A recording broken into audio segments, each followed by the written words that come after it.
That's your KBLA Sports Minute. I'm Ray Richardson. More news, opinions, and conversation when we come forward on KBLA Talk 1580. KBLA Talk 1580 congratulates Pastor and Mrs. William Sachs Eps on their retirement from stewardship at the historic Second Baptist Church.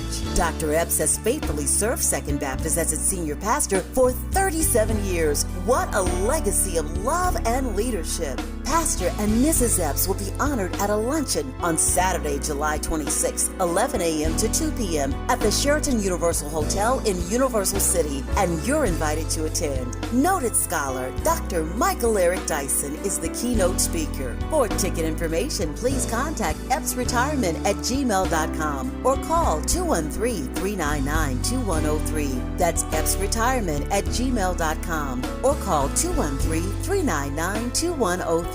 To Pastor Eps and First Lady Eps, congratulations from all of us at KBLA Talk 1580.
Live from historic Leimert Park in Los Angeles, California, I'm Tavis Smiley, and I'm so glad to see you and me. Back in stride again.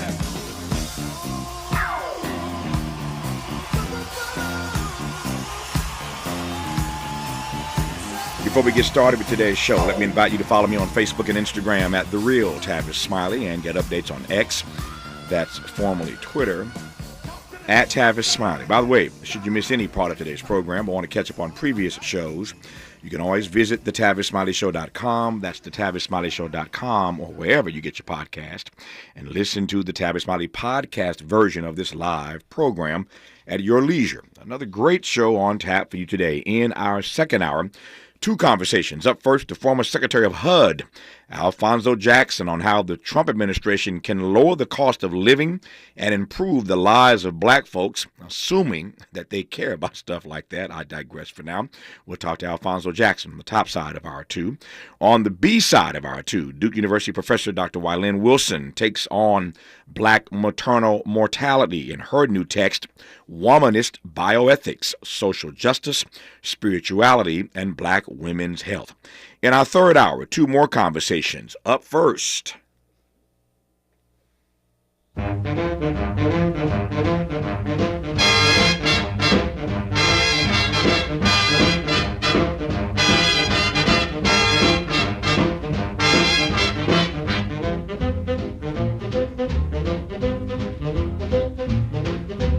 tisket, a tasket, a brown and yellow basket.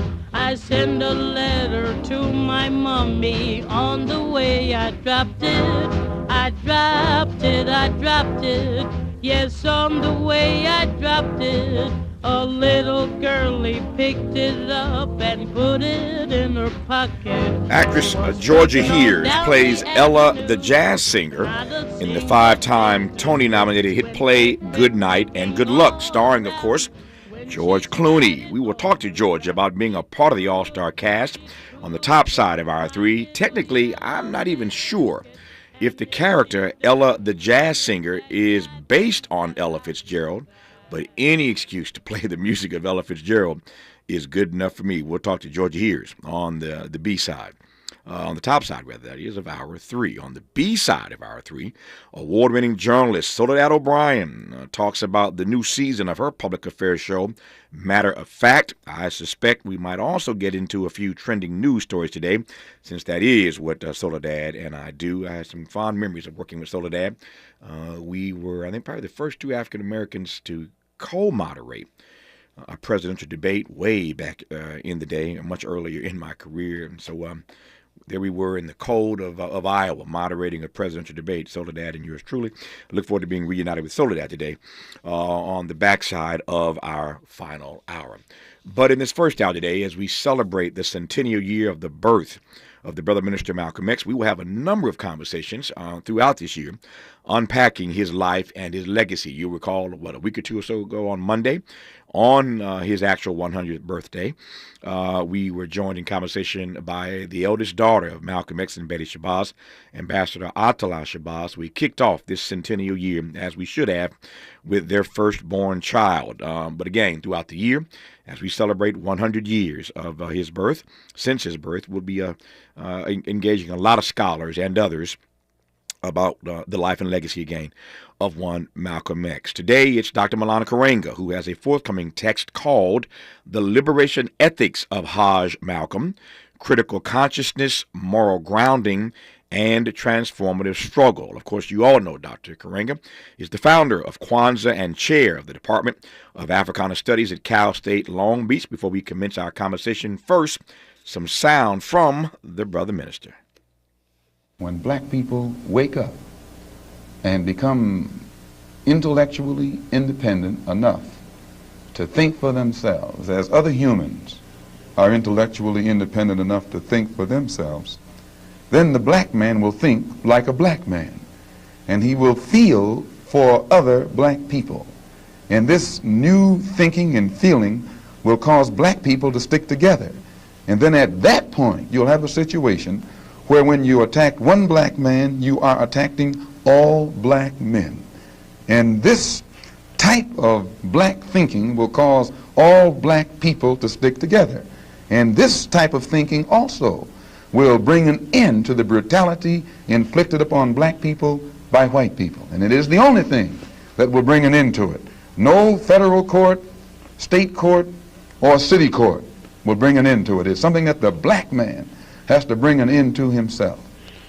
Oh, how I love my producers. One of those days, we're going to try to squeeze an 80-pound show into a 40-pound bag. All these guests, I'll do my best to navigate us through it. When we come forward, we'll commence today's show with Dr. Maulana Karenga, celebrating the centennial birth of the brother minister Malcolm X on Tavis Smiley. Interrogating and unpacking. That's what we do around here. You're listening to Tavis Smiley.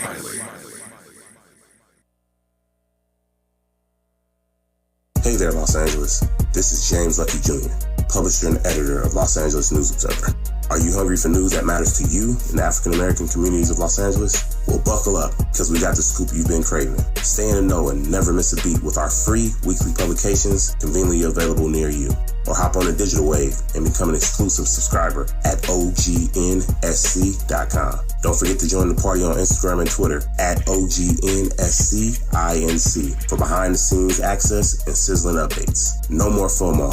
Let's stay informed, connected, and empowered together.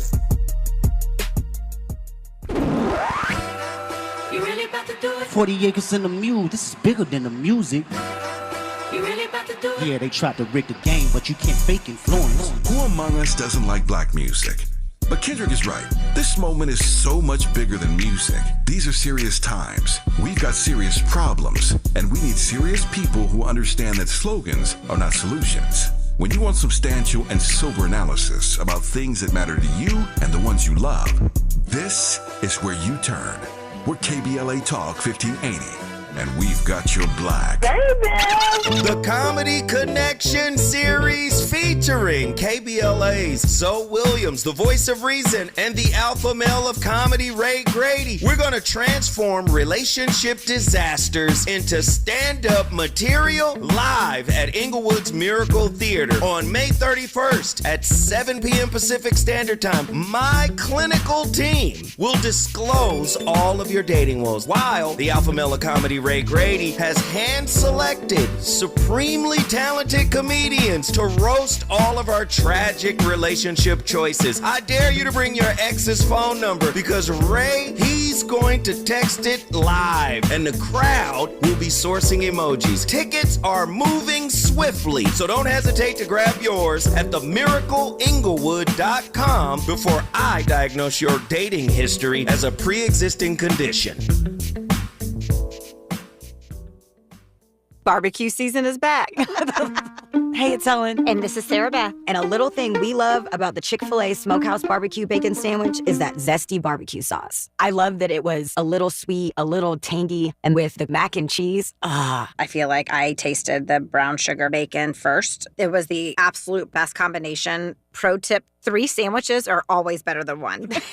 Order the Smokehouse Barbecue Bacon Sandwich and our Coca-Cola on the Chick-fil-A app for a limited time. Real guests paid for their testimonials. Another checkup? Why are so many people getting new puppies? Dr. Kim's veterinary office is littered with cuteness. We are booked solid for weeks, but who can say no to a puppy, right? Oh, who's your good boy? Oh, who's your? Oh, she needs to find extra vet techs to get those pups some extra love. I need Indeed. Indeed you do. When you sponsor a job on Indeed, candidates can find it easier, so you can hire easier. Redeem your $75 credit at Indeed.com/credit. Terms and conditions apply. Made fresh daily in the Mert Park, Los Angeles, California. You're listening to Tavis Smiley. All right, let's get this party started. We welcome back to this program Dr. Maulana Karenga. Dr. Karenga, how are you today, sir? Good morning, Tavis. Thanks so much for the invitation and for the chance and opportunity to talk with you and the audience on this great man, Hajj Malcolm X. And I'd just like to start off by saying happy birthday to Hajj Malcolm. Happy Hajj Malcolm's 100th birthday. May the joy he brought and the good he left last forever. And may we honor his legacy by trying to live it as best we can in the various ways we live our lives, do our work, and wage our struggle for shared and inclusive good in the world. Thanks again for this opportunity. My pleasure. We'll talk about honoring his legacy the best way we can. I promise you, as we move through this hour. Let me go forward first, and then we'll retreat. And when I say go forward first, I want to start by asking you to tell me about this forthcoming text that I referenced earlier called The Liberation Ethics of Hajj Malcolm, Critical Consciousness, Moral Grounding, and Transformative Struggle. As you well know, so much has been written about Malcolm X. Never too much, to quote the great artist Luther Vandross, never too much. So I look forward to reading this text as I do anything about Malcolm or Martin or other persons who I admire and, again, live my life trying to honor every day, to your earlier point. But just tell me a bit about the forthcoming text, and we'll go from there. Yeah, so it's a major work, Tavis. It's 700 pages, and it's meant to be a monumental dedication to him. I've been on it for over a decade, writing it. I started writing it when I was getting my second doctorate in socioethics at USC. And I decided I needed to present him as he is and to demonstrate the depth and breadth of his thinking, and to move him out of a diminished conception of him as simply a protest leader, or an excellent speaker, or a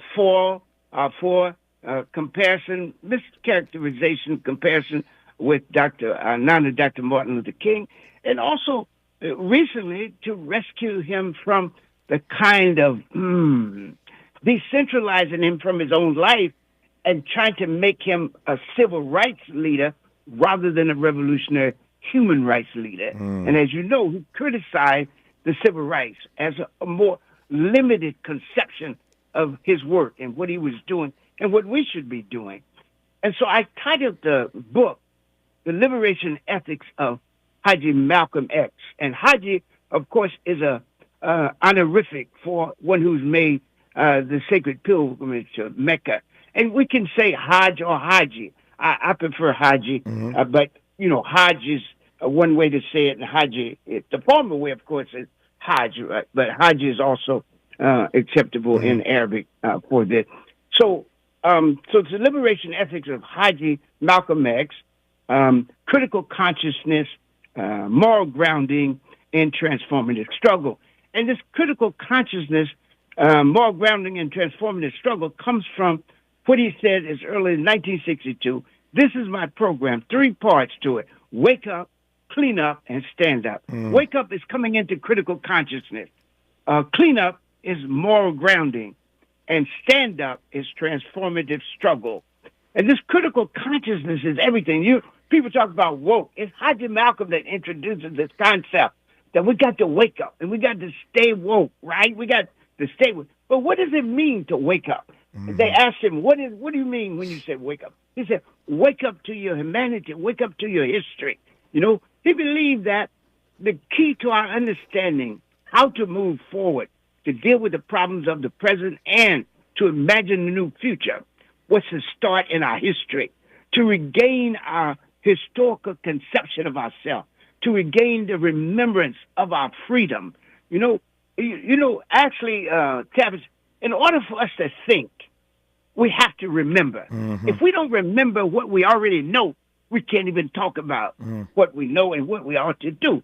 So it's always going back, what we call now Sankofa, reaching back and retrieving the best of what it means to be African and human in the fullest sense, and using that to ground ourselves, orient ourselves, and direct our lives toward good and expansive end. So he wanted us to wake up to our history and our humanity, not to have a ghetto, small, diminished conception of ourselves, but to see ourselves as a world-encompassing people, members of a world-encompassing or global community, and part of a rising tide of human history, the struggle of the oppressed against the oppressors. I knew that asking Dr. Karenga to unpack the text would give me all I needed for the rest of the hour, so I'm ready to go now. He's already said a few things that deserve unpacking, so let me start with this. I like the frame you put us in, and I don't think you're wrong about this frame, in fact, that Malcolm is the original curator of woke culture. So everybody's talking about being woke these days, but let me just ask you before I move forward, how you are reading in real time the attack on woke culture as it is by the political right. Anything woke they want to attack, or anything they want to attack, they put in the category of being woke, and then they wage their assault. Your thoughts? Right. Well, one of the first things we have to understand is that these people are not very deep. They're vicious, violent, and really angry all the time. It's white people just angry and fostering false grievances about us. One of the things we can never get used to, Tavis, is people hating us and we've never done anything to them, right? That is why Nana C.T. Vivian asked the white boy, the white sheriff on the step, when knocked him down for just trying to vote. He said, what kind of people are y'all? What kind of people are you? Just kill babies. Just don't have any restraint on what you would do against people that haven't even done anything to you. So I think it's very important for us to understand, first, who we're talking to. Second, one of the greatest powers of the oppressor is to define reality and make others accept it, even when it's to their disadvantage and contributes to their oppression. And so what he wants to do is maintain definitional dominance of who we are, who he is, dominance in interpreting our history, so he can clean his history up and make it like he didn't do anything to the Native Americans, to us, to other people of color, that actually all we need to do is sing America the Beautiful and not see America as an ugly side. And what we're doing is saying, look, you can claim that you did some good things, right? But most of what you did, right, we had to struggle and force you to do it. Hope we get a chance to talk about George Floyd, because that's another thing. And what Haji Malcolm does in this waking up a conversation in this critical consciousness, he said one of the most important things, he said this to his students in Mississippi, to the Peace Corps people. He said, look, one of the most important things you can do is to think for yourself. to see with your own eyes, to hear with your own ears. Then you can make an intelligent judgment about what's going on and what you ought to do. And so what they want to do, Tavis, is to actually erase our memory, to erase our capacity to understand ourselves. That's why they're outlawing the books, right? They want to take out black studies, right? They don't even want us to study ourselves. I'm in a group of chairs. I went to a black chairs meeting, national chairs meeting, and in one state, they actually asked the people to stop using black in the title of their courses, and their courses are all black studies. Can you imagine that? I mean, just look. I mean, this is the idiocy of it. Yeah. But it's idiocy that's evil at the same time. There's a radical evil that we have to deal with. And so this critical consciousness is looking below the surface, knowing that the greatest part of truth is hidden. And who has hidden this truth for so many years? Yeah. And that's why Hajj Malcolm, one of my favorite verses from his sacred text, and I see his teachings as sacred, you know. I teach Dr. Mary McClever Thune, Nana Mary McClever Thune, Nana Dr. Martin King, Nana Fannie Lou Hamer, all of those I see. I have a different approach to my ancestors than many people do. But one of the most beautiful verses I remember him teaching is when he said, I myself, he was talking about how, you know, one of the things that you have to do in transformative struggle is to self-raise in the midst of community, in and for community. Self-raising is one of his key moral concepts. And then he says, no one has been lower than me. You know, I was so low one time I was walking on my own coffin, he said. And then he says this, I myself, being one who is lost and dead, buried in the rubbish of the West, in the thick darkness of ignorance, hoodwinked completely by the false teachings of the slave master, I'm able to stand upright today, perpendicular on the square with my God, Allah, and my own kind. Able, for the first time in 400 years, to see and hear. To see and hear. Like, he used to talk about we're in the grave of ignorance and self-injury, right? And ignorance makes us sometimes be unjust to ourselves. That's another thing I want to do in this. And I didn't tell you what I want to do in this and what makes it so unique and different. First of all, of course, it takes him out of the diminished conception of it and focuses on him as a moral teacher. Usually we think of Dr. King as a moral teacher and Nana or Hajj Malcolm X as kind of protest leaders, that kind of who's angry and makes critical dialogue about the white man's oppression. But he's a moral teacher of the highest level. And one of the things why I stress, and he stressed, cleaning up and the moral grounding, is he wants us to stop injuring ourselves. Injuring ourselves by seeing ourselves in the wrong way, right? To not recognizing what he calls the God-given talent we have, the God-given status we have as worthy of the highest respect, of people who are possessors of dignity and divinity, right? He wants us to realize that. And if we realize that, he believes we can begin to raise up, but in and for community. We can't do it by ourselves now. Yeah. We have to, as Nana Harriet Tubman taught us, go back and get the community and bring the community with you. Only there do we have freedom. Otherwise, it's just an escape, right? Yeah, when you get out there by yourself, it's just an escape. But when you go back and bring people, it's freedom, right? No, I get it. It's the collective practice of self-determination in and for the community. So I think it's yes, I'll stop. No, you're on a roll. I didn't mean to interrupt, but I'm just watching my time here. You said something else earlier that I want to. This is, I think, the perfect place to bring this up. Since you raised it, I just want to follow you. You used this phrase earlier that part of what you're attempting to do in this forthcoming book is to rescue Malcolm X, and this audience knows, and I've said it many, many times, that I borrowed this phrase from Maulana Karenga. Somebody rescue me if I'm wrong. It's a great phrase, man. Somebody rescue me if I'm wrong. I borrowed that from Karenga all the time. That said, you mentioned earlier that part of this effort is to rescue Malcolm X. I wonder how you feel 100 years after his birth we are doing with regard to our excavation project, our rescue project of Malcolm X. Well, we're doing well, and what we need to do is to give ourselves credit.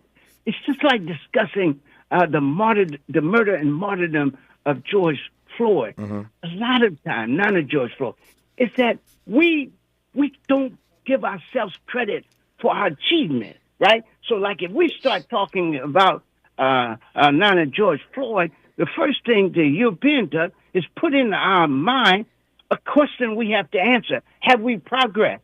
But that covers up a lot of other things about what we should discuss. For example, the loss, the grieving, right? The trauma, the post-traumatic stress that we feel, not only as a family, the family of George Floyd, but also the community itself, which has now not only trauma and post-traumatic stress, but also a sense of continuing and increased vulnerability to police violence and violence from the system, right? We don't talk about that in the way that we should.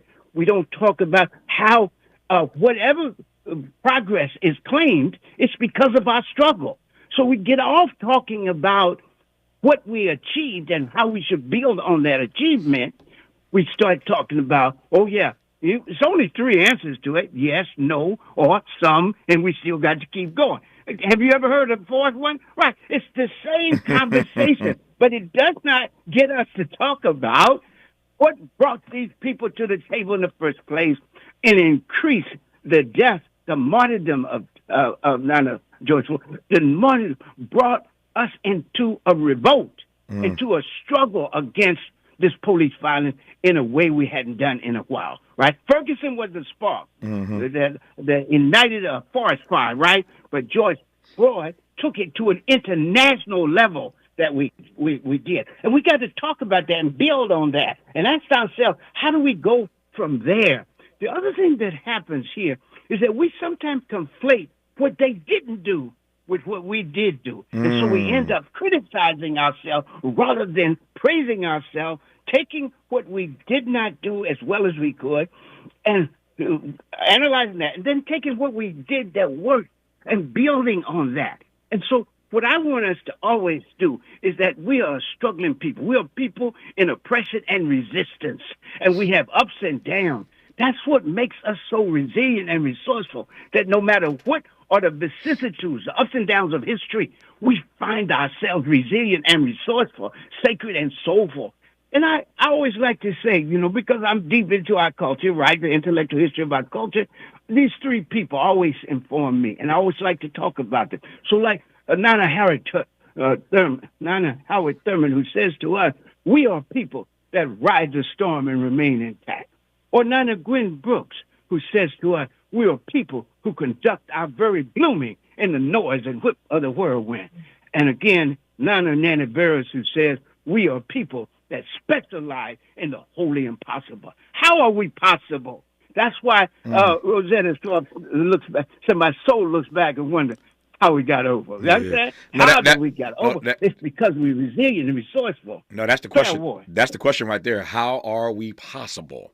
How are we possible? We may spend some time unpacking that. As a matter of fact, I think we will when we come forward. How are we possible? And that we includes one Malcolm X, whose centennial birth we are celebrating for an entire year. Again, a variety of conversations with scholars over the next 12 months. And today we're honored to be in conversation with Dr. Maulana Karenga. I'm always delighted when authors come on this show the day the book comes out. But it's a special thing when they come on to preview a text that's about to drop, so you get the inside before the book even comes out. The new text is called The Liberation Ethics of Haji Malcolm, Critical Consciousness, Moral Grounding and Transformative Struggle. We'll continue with Dr. Maulana Karenga when we come forward on Tavis Smiley. For all the freedom-loving folk, this is Tavis Smiley. I feel like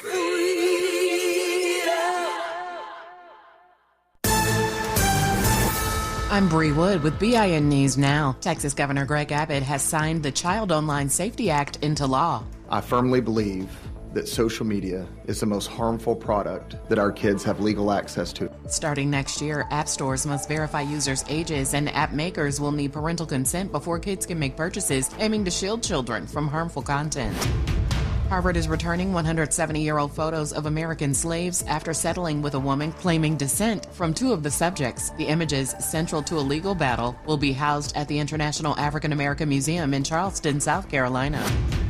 And the latest from Diddy's sex trafficking trial, ex-stylist Deontay Nash testified that he feared Cassie might harm herself fleeing Diddy. An arson investigator also linked the firebombing of rapper Kid Cudi's car to a targeted attack. A mistrial motion was denied. Diddy faces life in prison if convicted. Get BIN News Now on demand 24/7 on the iHeartRadio app.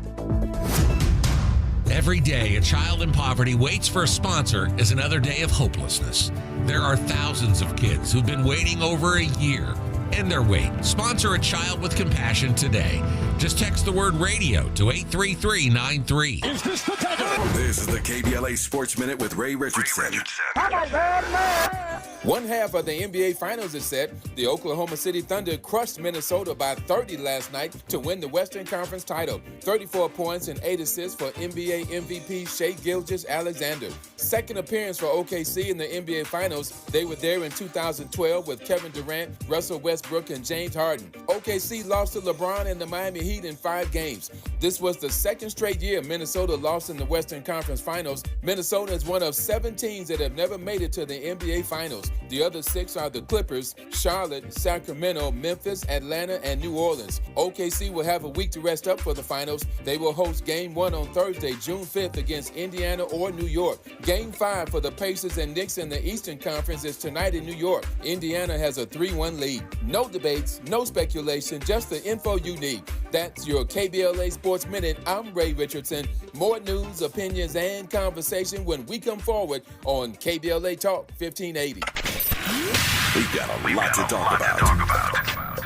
Hi, I'm Zoe Williams, a.k.a. the Voice of Reason, encouraging you to join me weekdays from 7 to 9 p.m. for the world's most intriguing relationship radio roundtable. Every night, I facilitate and encourage our loyal listeners to participate in the most engaging relationship discussions you'll hear anywhere. So make it a point to rendezvous with me, Zoe Williams, the Voice of Reason, Monday through Friday, 7 to 9 p.m. Pacific Standard Time. Trust me, your relationships will never be the same. The VOR is on fire tonight. Unapologetically progressive. KBLA Talk 1580. We've got your black.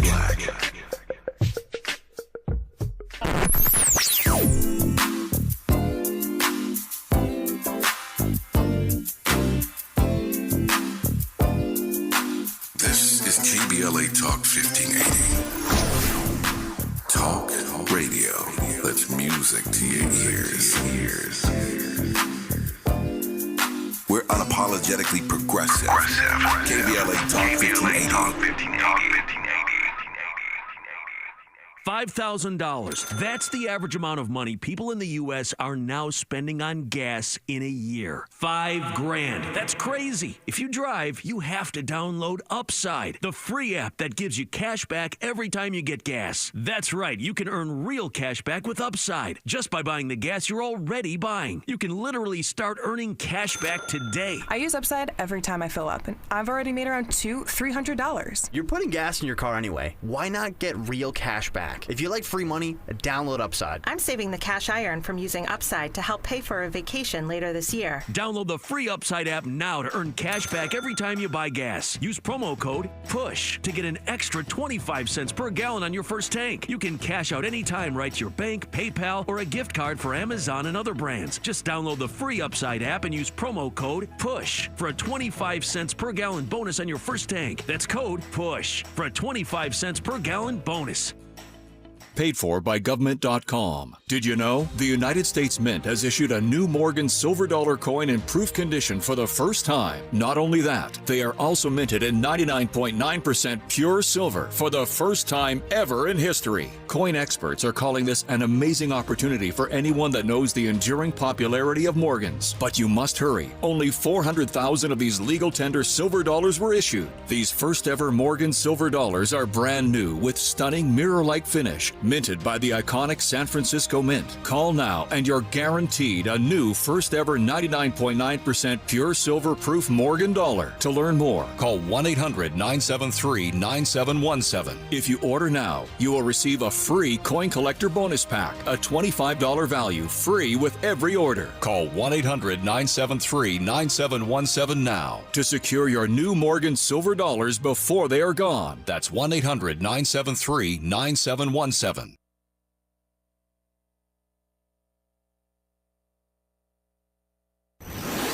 Let's get back to more of this rich dialogue with Tavis Smiley.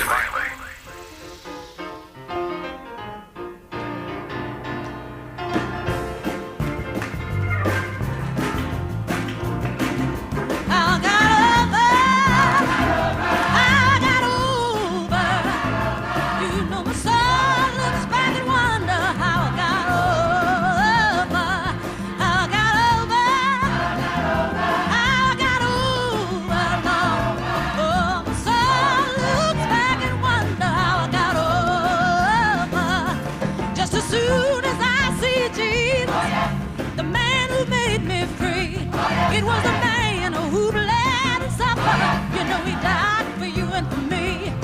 I'm gonna thank you because you brought me along. I wanna thank you, Jesus, because you taught me. I wanna thank you because you kept me. I'ma thank you because you never left me. I wanna sing. I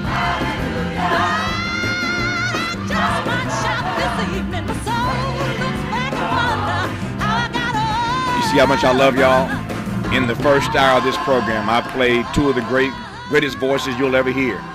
We started this hour with Ella Fitzgerald, and there's the Queen of Soul, Aretha Franklin. You heard Dr. Maulana Karenga mention a moment ago that track, How I Got Over. My soul looks back and wonders how I got over. There are many versions of that. You won't do better than that. One of the greatest albums ever made, Amazing Grace.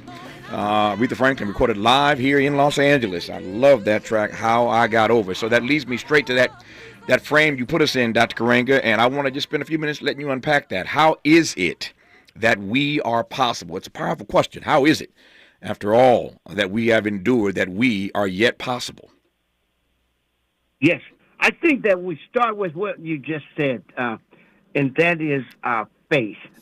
Faith in the transcendent and the divine, our faith in ourselves. And when Claire Ward, Nana is a term of respect. We use it for people who pass and make transition and ascension. So I think it's black people's faith, right? That our greatest capacity to endure remains rooted in our faith. Faith in ourselves, faith in our Creator, faith in our mothers, our fathers, our sisters, our brothers, our grandmothers, our grandfathers, our elders, our youth, our future. Faith in all that makes us beautiful and strong, and faith in the righteousness and victory of our cause. Faith that through hard work, long struggle, and a whole lot of love and understanding, we can again step back on the stage of human history as a free, proud, and productive people and start a new history and offer a new hope for humankind in terms of rooted in African and human good and the well-being of the world. So the faith. Second is our history, right? The history is important because as Nana Marcus Garvey said, what humans have done, humans can do. And Hajj Malcolm always told us, look back. Of all our studied history is best prepared to reward our research because it not only gives us lessons of excellence, best practices, best views and values, but it also gives us a spirit of struggle, of creativity. It reminds us of our internal capacity to create goodness and to create progress. And then, of course, history gives us models of human excellence and achievement to emulate. And it also reaffirms the morality of remembrance, as Nana Faniluhema taught us. Two things we should all care about: never to forget where we came from, and always praise the bridges that carried us over. And in those bridges is a model of a radical refusal to be defeated. I want you to focus on that a minute. Our radical refusal to be defeated and our internal capacity to create free space and for meaning and joy in the midst of the most ugly and oppressive situations, right? That's our resilience, our sacredness, our soulfulness. You know, I like this concept of soul. You know, people try to give it to white people. You know, I'm not into that, Tavis. You know that. So soul is something that we have, right? Other people can have soul in terms of the spiritual thing. Really, everybody got a soul, right? Yeah. We're not going to do like the Catholic Church, argue for about 100 years over whether Native Americans had soul and finally decide. No, everybody got a soul. You know, we introduced the concept of human dignity and divinity. This Africans, the word shepesu from ancient Egypt, is the first concept in which humans are given the status of being in the image of the divine and worthy of the highest respect, right? Yeah. So we want to hold to that, right? And that's another thing, is our ethical grounding, our spiritual grounding, again, in our faith, that we don't compromise. It's when we compromise that we lose. We've got to hold it. We say all the time in our organization, continue to struggle, keep the faith, and hold the line. That's it. And also, finally, of struggling and believing in the people.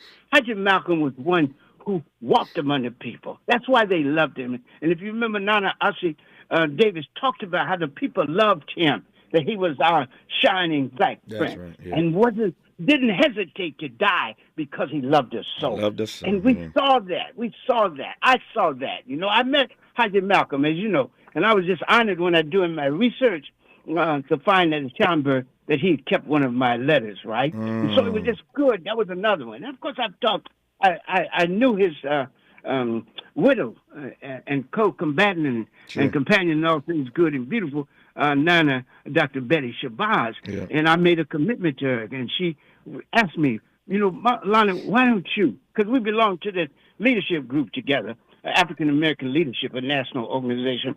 And she said, you know, I think you can do it. I said, yeah, I'm going to do it. I'm going to do a different portrayal of Hajj Malcolm, showing the depths of his thought and how he, as both an African and a Muslim, brought a new understanding to us. Can you imagine what we would have? If I could just finish with one sentence. Sure. Where would we be without the Nation of Islam, Messenger Muhammad, and especially his most talented and competent representative, Hajj Malcolm, teaching us about blackness?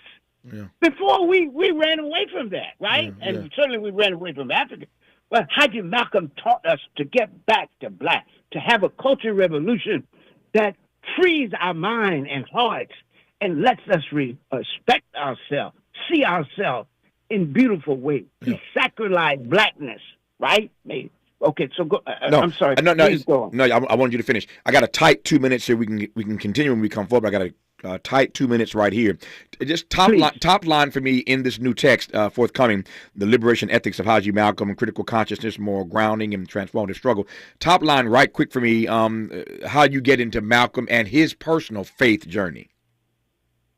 Yes. Well, one of the most beautiful things about him is that he was the first and to problematize Christianity and ask that, is there another religious way, right? Can we also be Muslims and be real?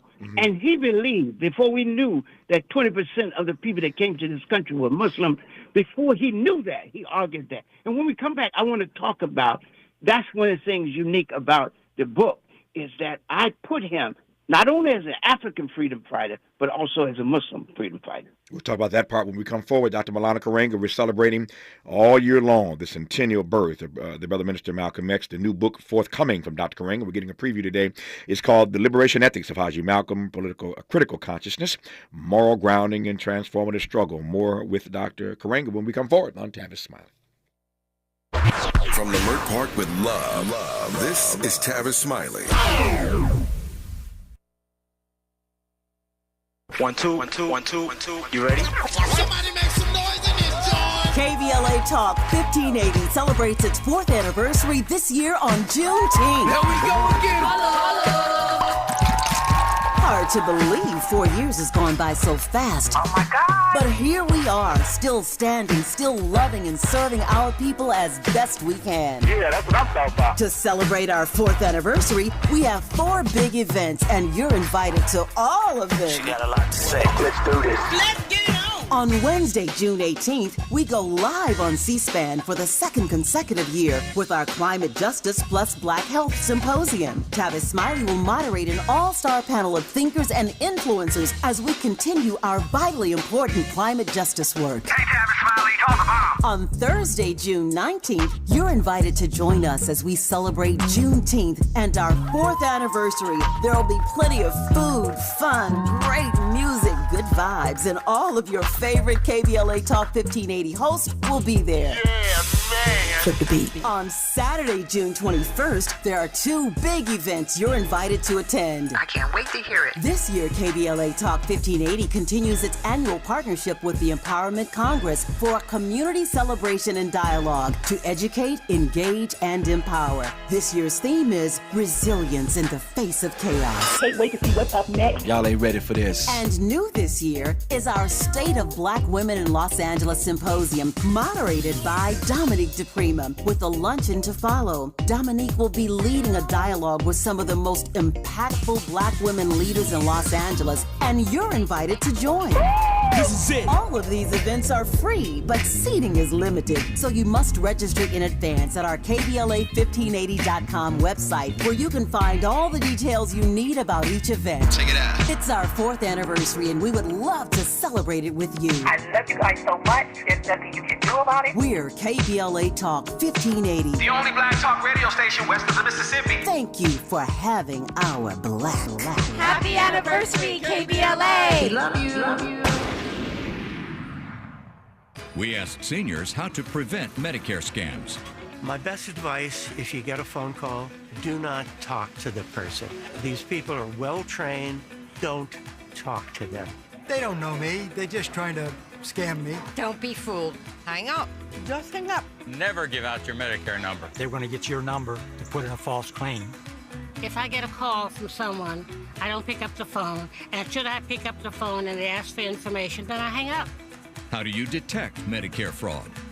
Just like I check my credit card statements, I check my Medicare statements monthly. Scammers can get a hold of your number, order medical devices through your account, and you're not even going to know about it if you don't look at your statement. Check your statement every month. If you get your statement and you see something that you know you did not have done, you report it. Call your senior Medicare Patrol. To report Medicare fraud, call the Senior Medicare Patrol at 855-613-7080.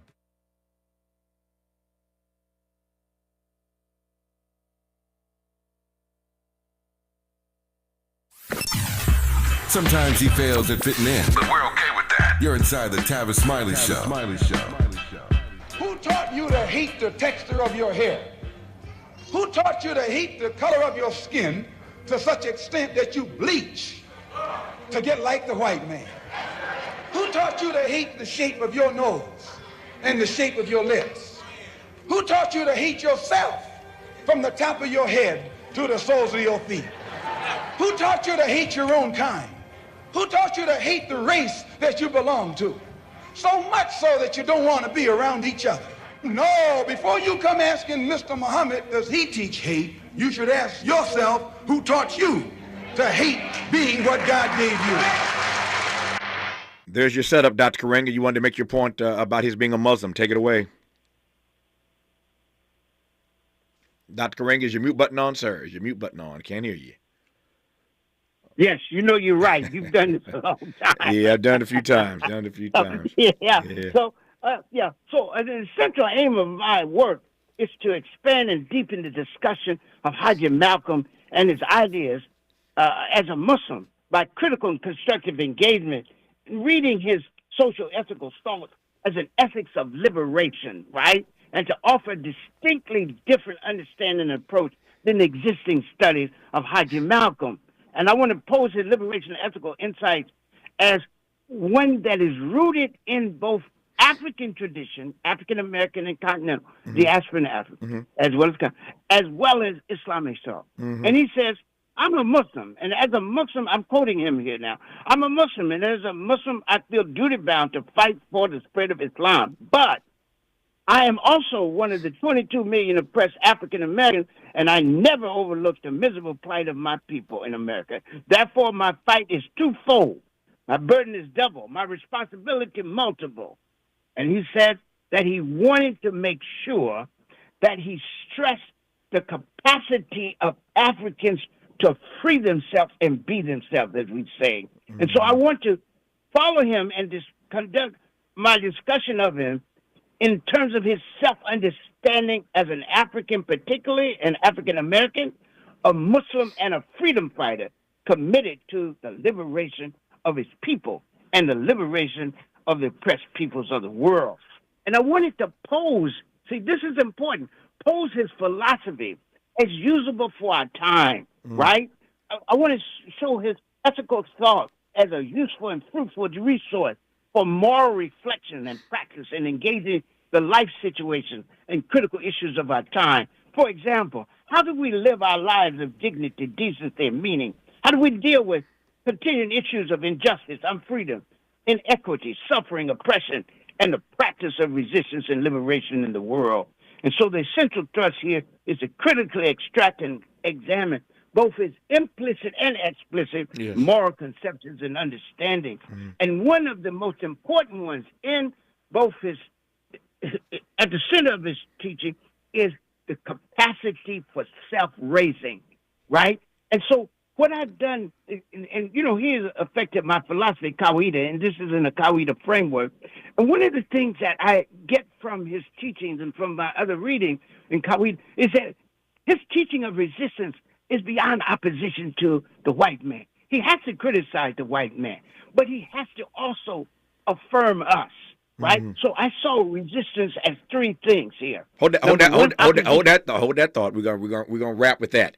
Resistance as three things. That's the starting point when we come forward in our remaining moments with Dr. Maulana Karenga on Tavis Smiley. Helping to stretch your moral and political imagination. This is Tavis Smiley. Huge news. Right now at Wendy's, you can get a Son of Baconator for just $3. I don't think you understand this situation. The Son of Baconator is only $3 for a limited time. You know, smoked bacon, rich melted cheese. That Son of Baconator is only $3. Thank you to whoever wished upon that star. For bacon that just won't quit, gotta be Wendy's. U.S. price and participation may vary. Prices may be higher in Alaska and Hawaii, not valid on a combo or in third-party delivery platforms. BET and PBS, The Tom Joyner Morning Show, and NPR, the cover of Jet and the cover of Time. #1 on the New York Times bestsellers list, 20 honorary doctorate degrees, a dozen NAACP Image Awards, a star on the Hollywood Walk of Fame, a Presidential Lifetime Achievement Award. From talk shows to talk radio, nobody's ever done it better. This is Tavis Smiley. If you're like me, 60 and retired, making ends meet, especially here at the supermarket and drugstore, is tough. I'm so blessed to have found benefitscheckup.org. It's a free and confidential website from the National Council on Aging that connected me to $1,200 a year in programs that help pay for food, medicine, utilities, and more. Maybe it can help you. benefitscheckup.org. You know where you want to go in life, and City National Bank can help. City National knows the dedication it takes to build your vision for the future into a reality, and our team is here for you. We have a wide range of options to help, from personal savings accounts to interest-bearing money market savings accounts and more, all designed to help you get where you want to go. City National, here for every stage of the journey. Learn more at cnb.com. City National Bank is a subsidiary of Royal Bank of Canada, member FDIC. KBLA Talk 1580. We've got a lot to talk about. KBLA Talk 1580, connecting you with services and solutions. The Los Angeles Regional Food Bank is on a mission to fight hunger and provide nutritious food to those in need across our community. They partner with federal, state, and local programs advocating for better policies and funding for critical hunger relief programs like Cal Fresh, the Emergency Food Assistance Program, and the Child and Adult Care Food Program. The food bank works with coalitions and local representatives to make sure hunger is addressed in every district of LA County. They also run nutrition education campaigns, raise hunger awareness, and source nutritious food for distribution, all while supporting regulations that allow food pantries to operate safely. Want to help? Visit lafoodbank.org or call 323-234-3030 to volunteer or find a food bank near you. Together, we can ensure that no one goes hungry in Los Angeles County. This is a community call to action from KBLA Talk 1580. Freedom is an endless meeting. So let's get back to it with Tavis Smiley. Tavis Smiley, Dr. Maulana Karenga. Resistance has three things. You got 4 minutes, Dr. Karenga. Take it away. Yes, opposition to the oppressive affirmation of ourselves and active aspiration for a new world of inclusive good. So opposition to the oppressive, Hajj Malcolm says, wherever black people are, is a battle line. That whether you're in the east or the west, the north or the south, you and I are in a country that is a battle line for all of us. And we say in us, everywhere, a battle line every day, a call to struggle. Second, affirm. You played the tape about the hatred. He wants us to stop letting the oppressor be our teacher, to teach us self-hatred and self-injury. And he wants us to affirm our beauty, our sacredness, our soulfulness, our resilience, and our resourcefulness in action, in practice. He said we need to know more about each other. Knowledge produces understanding. Understanding produces love. Love produces patience. And patience produces the unity we need to defeat the enemy. And guess what? Build the new world of inclusive good, an ongoing African and human good, and the well-being of the world and all in it. That's what he wants for us. Thanks so much.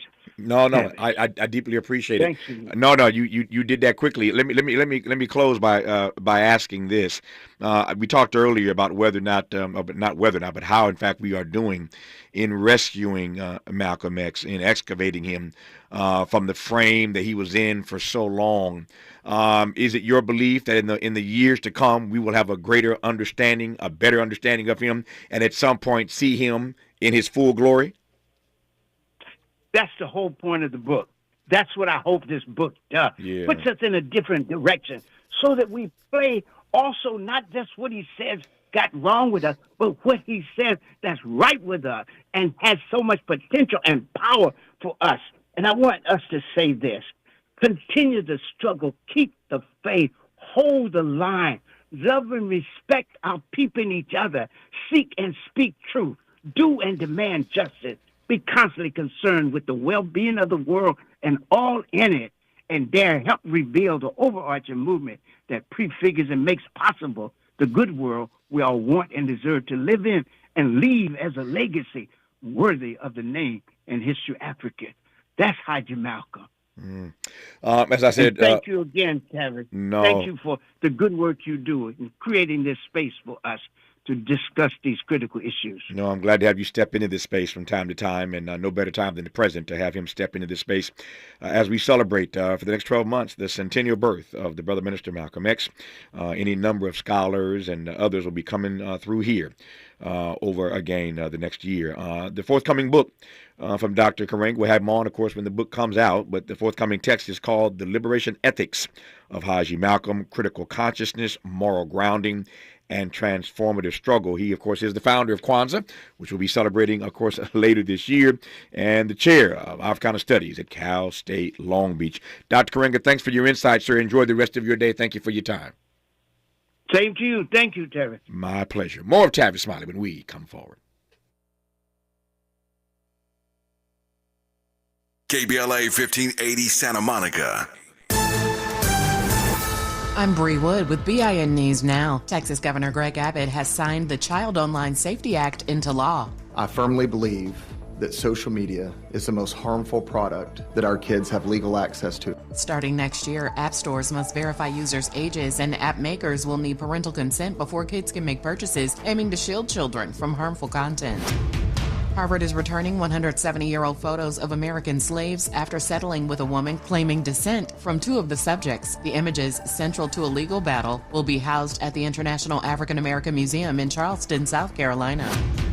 And the latest from Diddy's sex trafficking trial, ex-stylist Deontay Nash testified that he feared Cassie might harm herself fleeing Diddy. An arson investigator also linked the firebombing of rapper Kid Cudi's car to a targeted attack. A mistrial motion was denied. Diddy faces life in prison if convicted. Get BIN News Now on demand 24/7 on the iHeartRadio app. Every day, a child in poverty waits for a sponsor is another day of hopelessness. There are thousands of kids who've been waiting over a year. End their wait. Sponsor a child with compassion today. Just text the word radio to 83393. You really about to do it? 40 acres and a mule. This is bigger than the music. You really about to do it? Yeah, they tried to rig the game, but you can't fake influence. Who among us doesn't like black music?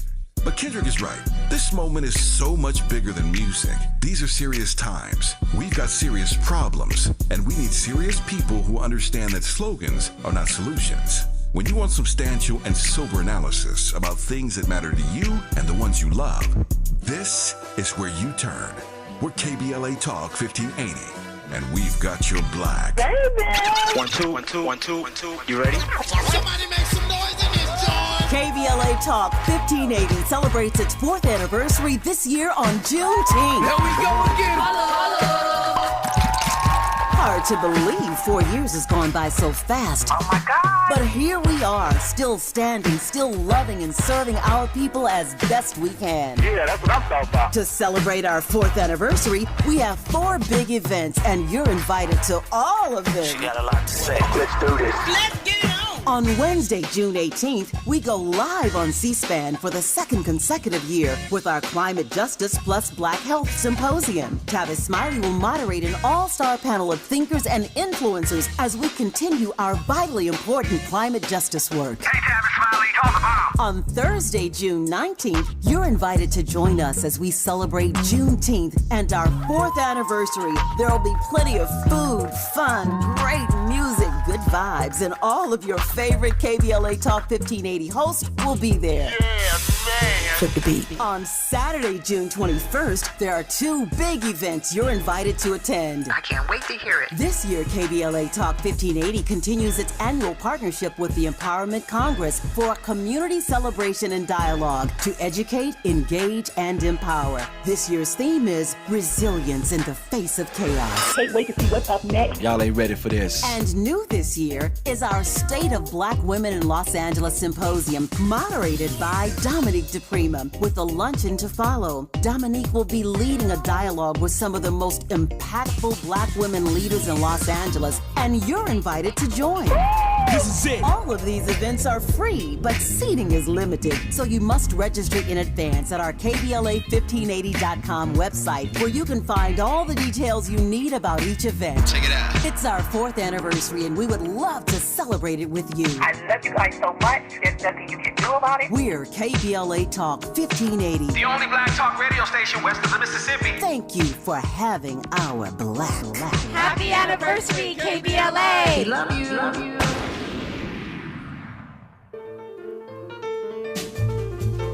It don't mean a thing if it ain't got that swing. Do I. It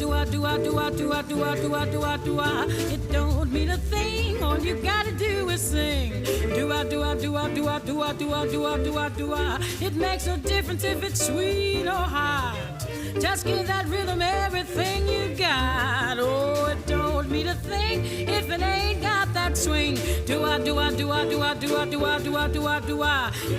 don't mean a thing if it ain't got that swing. Do I. Don't mean a thing. All you gotta do is sing. Do I. One of a kind, Ella Fitzgerald. We are pushing our way toward hour 3. Not quite there yet. We'll talk to Georgia Hears, who plays Ella, the jazz singer, in the 5-time Tony-nominated hit play Good Night and Good Luck, starring one George Clooney.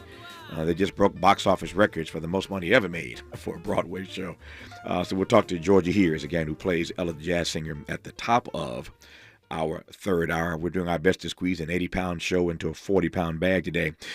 In this hour, 2 conversations. On the B side of this hour, we will be in conversation with Dr. Wylin Wilson, and talk about the high maternal mortality crisis facing black mothers, and her new text, Womanist Bioethics, Social Justice, Spirituality, and Black Women's Health. That's on the backside of this hour. We commenced this hour, though, in conversation with the former Housing and Urban Development Secretary, Alphonso Jackson. He is back on this program to share how he believes the Trump administration can lower the cost of living and improve the lives of black folk. This is my commentary, not his. If they care about stuff like that, I'm not sure they do. But we'll get his take on that in just a moment. I want to start, though, this conversation with Secretary Jackson with a clip of the current HUD Secretary, another black man named Scott Turner. I don't need to explain this. Just listen to what Scott Turner, the current Secretary of HUD, had to say recently on Fox Business News.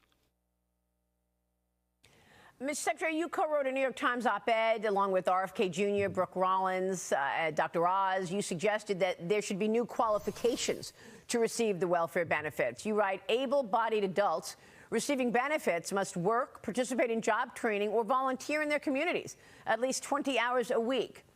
So tell us about that. Is that a way to significantly cut back? How can the administration enforce those policies to reshape the welfare system?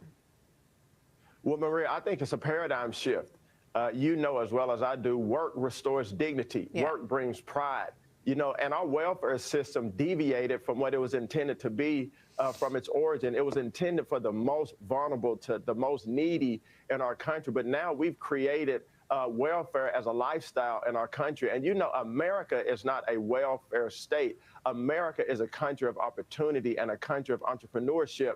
And so this will help us to encourage able-bodied people in America that are receiving government subsidies to work. You know, there was a study that came out, almost 50% of households that are receiving HUD funds, almost 50%, not one person in that household is working. And that has to change. That culture, that paradigm has to change. At HUD, this is common sense compassion.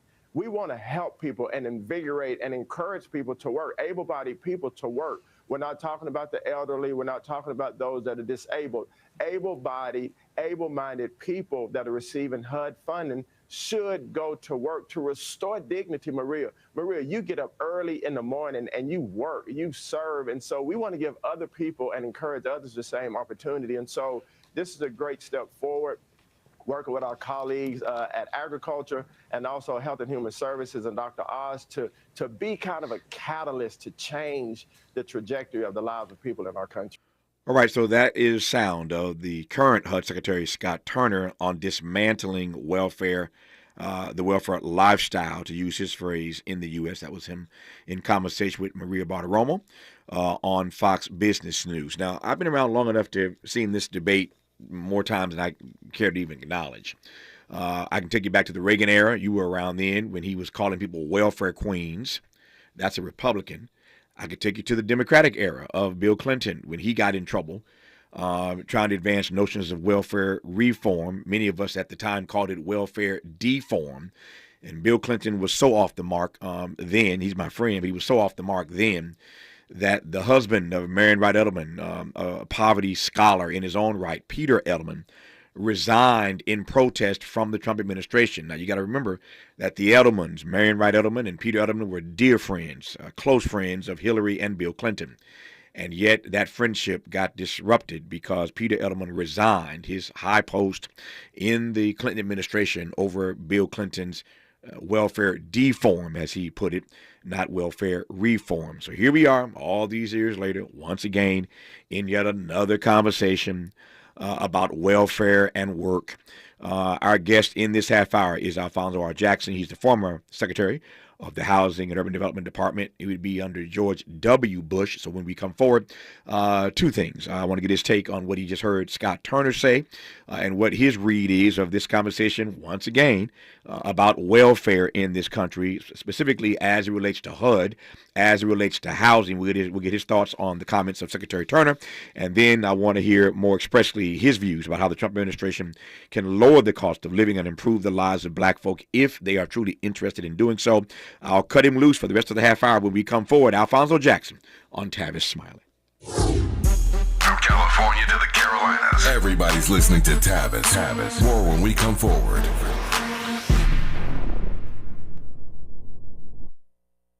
Make a move into a home of your own. With City National Bank's Ladder Up Home Loan Grant, you could receive up to $20,000 that you never need to pay back. Use it toward your down payment, save on closing costs, or to buy down your mortgage rate. Find out more at cnb.com/ladderuphome. City National, here for every stage of the journey. Property must be in a qualifying market in California, New York, or New Jersey. Additional terms and conditions apply. Not all applicants will qualify. Terms are subject to change without notice. City National Bank is an equal housing lender. Member FDIC. NMLS number 536994.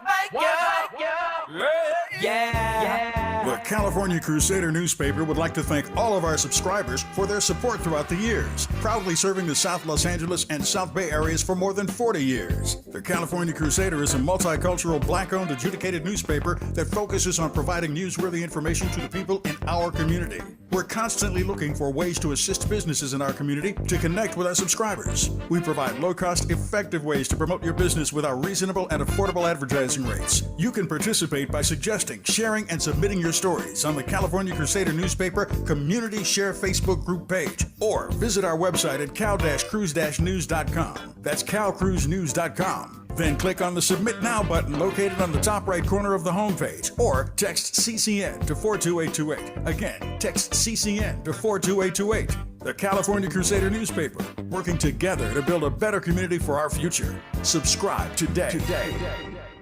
The Comedy Connection series featuring KBLA's Zoe Williams, the voice of reason, and the alpha male of comedy, Ray Grady. We're going to transform relationship disasters into stand-up material live at Inglewood's Miracle Theater on May 31st at 7 p.m. Pacific Standard Time. My clinical team will disclose all of your dating woes, while the alpha male of comedy, Ray Grady, has hand-selected supremely talented comedians to roast all of our tragic relationship choices. I dare you to bring your ex's phone number, because Ray, he's going to text it live, and the crowd will be sourcing emojis. Tickets are moving swiftly, so don't hesitate to grab yours at themiracleinglewood.com before I diagnose your dating history as a pre-existing condition.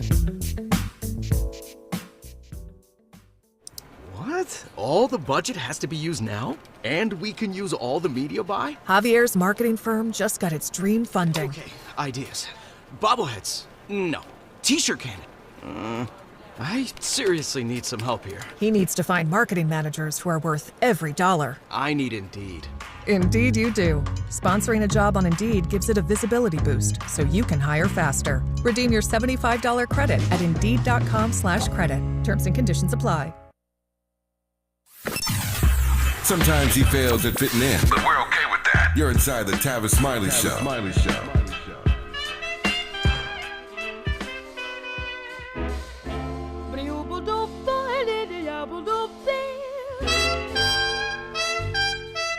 Stars shining bright above you.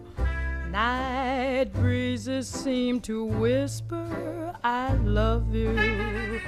Birds singing in the sycamore tree. Dream a little dream of me. Ella Fitzgerald on Tavis Smiley. We'll be talking to Georgia Hears again in our third hour about playing Ella the jazz singer in Good Night and Good Luck, the big play on Broadway. We'll do that again in our third and final hour today, at the top of the third hour, I should say. Then we'll be joined by Soledad O'Brien on the backside of our final hour. Secretary Jackson, good to have you back on this program. How are you, sir? Very well, Tavis. It's good speaking with you also. I hope things are going well for you. If I complained, I'd be an N grade. I'm doing well and delighted to always be in conversation with you. Let me start, make the most of the time that we have here. I played that clip of Scott Turner recently on Fox Business News. Your thoughts on this debate once again about welfare and housing in this country, public housing? Let me say this to you, Tavis. Philosophically, I totally agree with the Secretary. And it's, as you said before, it's been said a number of times. My perspective from this, from what I heard, and as I said, philosophically, I agree. I think if we're going to change the way we deal with low-income people, you know my perspective. I don't call people poor. Poor is a state of mind, not a condition. I said low-income people. It has to be done at a local level. As you are aware of, when I ran the Dallas Housing Authority, I started with the concept that if we were going to help you, you had to first help yourself. Secondly, if you were low income, that was elderly or handicapped, I agree. It's our job to help you. But we must demand, and when I say demand, it has to be done from the local level, from the housing authority level, from the city level, to decide what we're going to do to try to change the lives of low-income people. It can't be done directly from the federal level. First of all, there's not enough money to resolve this problem. Second of all, I don't think, even as secretary, I had all of the knowledge that I needed to have as how to help cities correct their own problems with low-income people. Mm-hmm. I believe today that it's still the same. It has to be done at a local level. And that's still my belief today. Now, as you said a few minutes ago, I made the argument myself when I was secretary, even though I had ran 3 major housing authorities in the country. But at the same time, I realized then, as I do today, there's just not enough money at the federal level to correct a number of these problems. Yeah. I'm always troubled by this welfare debate because we have baked into the process. We talked about this during the Clinton era. I remember it like it was yesterday, and now it's been decades. But the welfare system as structure, it has baked into it punishment and provisions that prevent families from being together. And so it's, if we're going to have this debate again, I just think we need to start from a place of honesty, transparency, and just putting our cards on the table about what welfare is, what it isn't, who's on it, who's not on it. But all of these preconceived notions we have about welfare and public housing just are off base. And I shrug at being pulled into this conversation once again about welfare and its connection to housing. I'll leave that alone for now. That's not really why I wanted you on. But since he made those comments the other day on Fox Business News and they went viral, I didn't want to talk to a former HUD secretary and not at least give him a chance to opine on that. But we'll put a pin in that for right now. So I said earlier that I wanted to have you on because you have some thoughts specifically about how this administration, the Trump administration, can in fact lower the cost of living and improve the lives of black folk if they care about stuff like that. Let me just start with that question, then I'll let you go where you want to go on what they can do agenda-wise. So I had DeRoy Murdoch, who I'm sure you know, a black conservative on this program the other day, and I've asked of him and a few of my other black conservative friends, when is Donald Trump going to go far enough where y'all actually say something?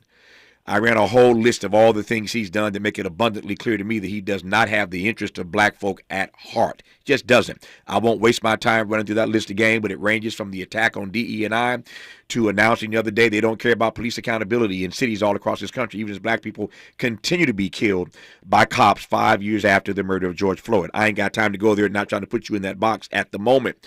But the question largely is whether or not you think that this administration cares enough to do what it needs to do to lower the cost of living and improve the lives of black folk. Before we get to your agenda, what they can do they care enough? It's that old question of will versus skill, Mr. Secretary.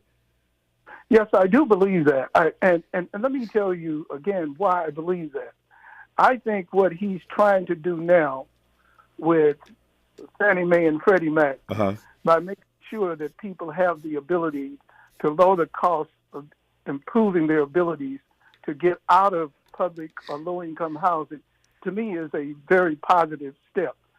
Second of all, I think that if we expect continuously to be served in a manner where I believe people do not respect us as we should be, I think we will continue to have the argument that you've just made, Tavis. My position is this. I ask ourselves on a constant basis when I speak, what are we doing for ourselves? And when I say ourselves, I'm talking about you, myself, people who are in the position to make changes. What are we doing to try to help low and moderate income black people in this country change their lives? And if we don't do what we should do, then I think what you just said will continue to happen in our country. I don't care whether you're a Democrat or Republican. I was asked the other day if I thought that the president Trump was a racist. No, I don't. I think that he has his philosophical viewpoints. We might disagree on some viewpoints, but I don't think necessarily he's a racist. I think what occurred is this. When we started this process of DEI, I truly believe that there should be diversity and inclusion. That's America. But equity is something that people don't earn. That's something that is given. And my father said to me, and I keep this all the time in my mind, when people believe that you have to have special treatment in order to advance yourself, they don't have the same respect for you that they have for themselves. So I always take out that term equity. I said, do we need diversity? Do we need inclusion in this country? Absolutely. Should we fight for that? Absolutely. But that equity part creates serious problems. And I think it became a serious problem in this country after the incident that happened in Minneapolis, which I did not approve and still don't today approve of. But the difference is we took it to an extreme, Tavis, and the price now is that people, even ourselves, are tired of listening to people complain. What are we going to do for ourselves? So let me give you a couple of responses to that. I appreciate that. As I always, of course, appreciate our conversations, even when we disagree on some of the topics and issues and solutions. Right. I appreciate your work and your witness and our conversations. So let me go to this equity thing first. You understand, obviously, you're a bright man. You understand that all that equity means is basically meeting people where they are. Equality and equity are not the same things. America scarcely believes in equality, even though we give lip service to that. If I had the time, I could unpack that, all the ways in which we say we believe in equality. We really don't. But we have yet to get to the equity conversation. And all equity means is meeting people where they are. It is abundantly clear in every category that you and I can name that black people still lag far behind economically. There's not a single economic indicator category where black folk do not lag behind. And so all equity means is meeting them where they are. So I hear your philosophical argument about taking equity out of the DE&I, but if it only means to meet them where they are and help them at that starting point, because we don't all start at the same starting point in this country, what then through that lens is wrong with equity? But Tavis, right? The question becomes when we talk about equity, that puts us all in the same bag. We're not in the same bag. We're individuals, and we have to be treated with that kind of respect as individuals. Agreed. And so my contention is simply this. Until we believe in what Dr. King believed in, and I must say, as you know, I was on the Pettus Bridge March 7, 1965 at 18 years old. Mm-hmm. And I remember what Dr. King said. We were marching for equality, not equity, for equality of opportunity. And my contention is still the same thing today. Do we still have inequity? Absolutely. I can't ever deny that. The difference is I believe still today as something that Quincy Jones said to me some 8 or 9 years ago. Yeah. He said, Mr. Secretary, he said, we have a lot of rich people that are black in this country, but we don't have very many wealthy people. And I said, Quincy, what is it that you mean? He says, wealth creates wealth. Mm-hmm. When we get rich, we don't make anybody else come along with us or pull anybody else. We've had top executives at the top of the major corporations. And if you go into their suites, there's nobody in their suites in many cases like you and I with the same color. Mm-hmm. They're all of the opposite. So I'm saying we can keep complaining. We can keep saying what is happening to us. But I think we have some ability, as we did back in Tulsa in 1920, to change things for ourselves. Yeah. I'm not dismissing anybody. You know me long enough to know that. I won't dismiss anybody when I said whites or anybody else. But I think some things, as my dad said, we have to do ourselves and rely on ourselves. Yeah, and remember, that was the greatest argument between Booker T. Washington and Du Bois. Yeah, no, and my thing has always been, and I stand firm on this, that I see evidence of black folk doing that every single day. But increasingly, for a lot of reasons, economically, politically, socially, culturally, everyday people, and not just black people, but everyday people of all races, need some help. And at the end of the day, you can do for yourself, but if there are baked in structural barriers, if racism is still the most intractable issue in this country, if government that can do a better job but looks the other way, for example, the issue of police accountability. I mean, if you don't care about police accountability, if you don't care about the incontrovertible data that suggests that black folk are still being killed in higher numbers than they were 5 years ago when they murdered George Floyd, you won't look the other way as if that's not an issue. If you think that America is a place of diversity and equality, and you can show me evidence where that's true in every facet of human endeavor, then I shut up. But you and I both know that's not the case. And so the struggle continues. The work has to continue, and government at its best has always been a partner in that. And what I see this administration doing is turning a blind eye, turning a deaf ear, looking the other way. Let me ask you right quick. I'm watching my time here. You mentioned earlier you don't think Donald Trump is a racist. Okay, I can't get in his heart. So let me just, for the sake of argument, grant you that. But even if he's not a racist, and I'm not sure you can be one without being the other, but follow me here. He may not be a racist as you see it. Again, I can't get inside of his head and heart. But he is, to my mind, a racial arsonist. And that is to mean that he's always setting these racial fires with the things that he says and does. You don't see that part? No, I do not. Okay. No, okay. I do not. I actually, and I've had this debate probably several times in the last year. You might disagree with how people perceive themselves and how they act. Right. But I think the question becomes is this: consistently using the term that this or that or that he or she is a racist is not helpful. My perspective is simply this.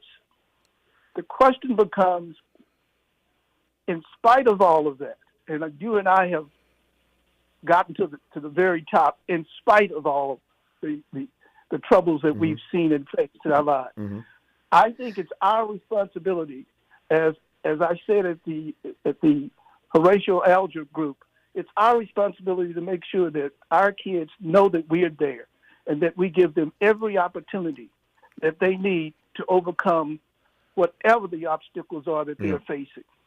And will it always happen, Tavis? You and I know it won't. But the difference is, if we make it easier for them, they're in a better position to attack it and remain solid and solid in themselves, so that they, when they get to the point that you and I have gotten to, they can help others overcome the obstacles. I got just a few minutes left here. My time is getting tired of me. Just right quick, give me 2 or 3 things that are at the top of your list that you'd be telling Donald Trump he needs to focus on if he really is concerned about lowering the cost of living and improving the lives of black folk. Tick off 2 or 3 of them right quick that he ought to be focused on. First of all, I think that clearly we should make every effort to make sure that public housing as it stands today is not and will not remain the same, that cities, states are given the opportunity to have more money to address the problem. Second of all, I think what is important, and I think that clearly the new Secretary Scott is going to do that, is we have to require people to make sure that we do everything in our power to give education and opportunities to people within public housing. That has not been done. Okay. I tried, but it has not been done today. Give me one more. So one, I got 1, I got 2. Give me one more thing that he ought to focus on if he's truly concerned about the plight of black people. I think, to me, those 2 things are the most important things for the president. And I think with the new secretary that he has, I think that Scott truly, I've had an opportunity to sit down with him, truly believes in us and will do everything in our power to make low-income people live a lot better than what we have. But the key still becomes this, Tavis. You understand, I understand, it's going to take economics and money to change many of the problems that we are confronted with today in low and moderate income housing. Nope. I think you're right. I'll close where I began. As we, again, find our way into this new iteration of this debate about welfare in this country, I just don't want to see black folk in particular get scapegoated in that process. And I'm going to do my part every day on this program to make sure that doesn't happen. But I'm always honored to be in conversation with the former Secretary of the Department of the Administration of George W. Bush, Alphonso R. Jackson. Mr. Secretary, thank you for your time. All the best to you, my friend. Thank you, my friend. Good to have you on. More of Tavis Smiley when we come forward. This is getting good. Yeah, man. Tavis Smiley continues when we come forward.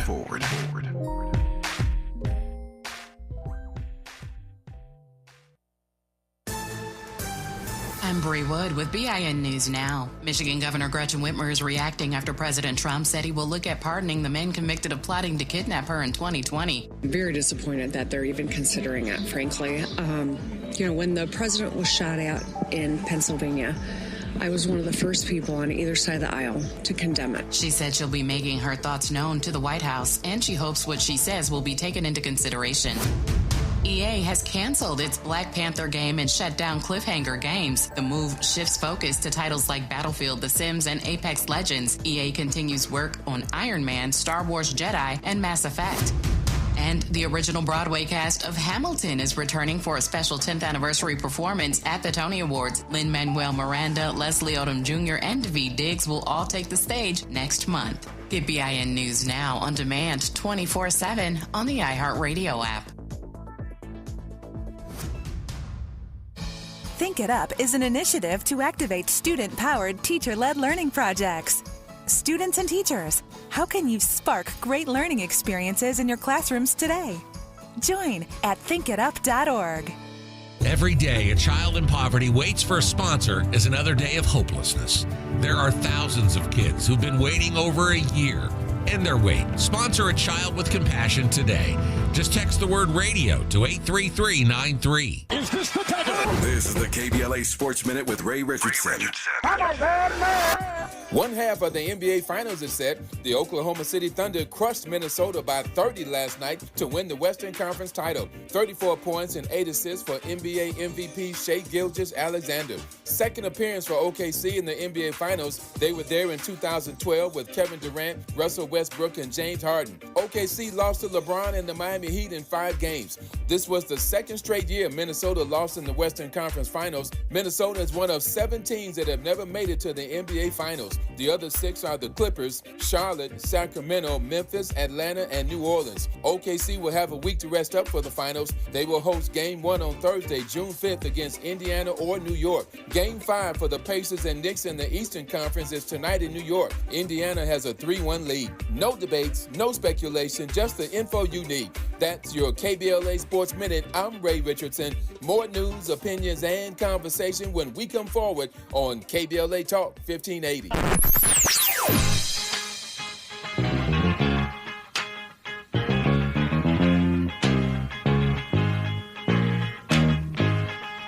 This is KBLA Talk 1580.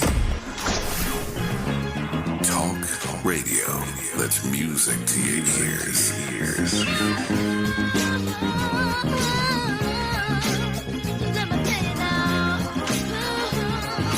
We're unapologetically progressive. KBLA Talk 1580.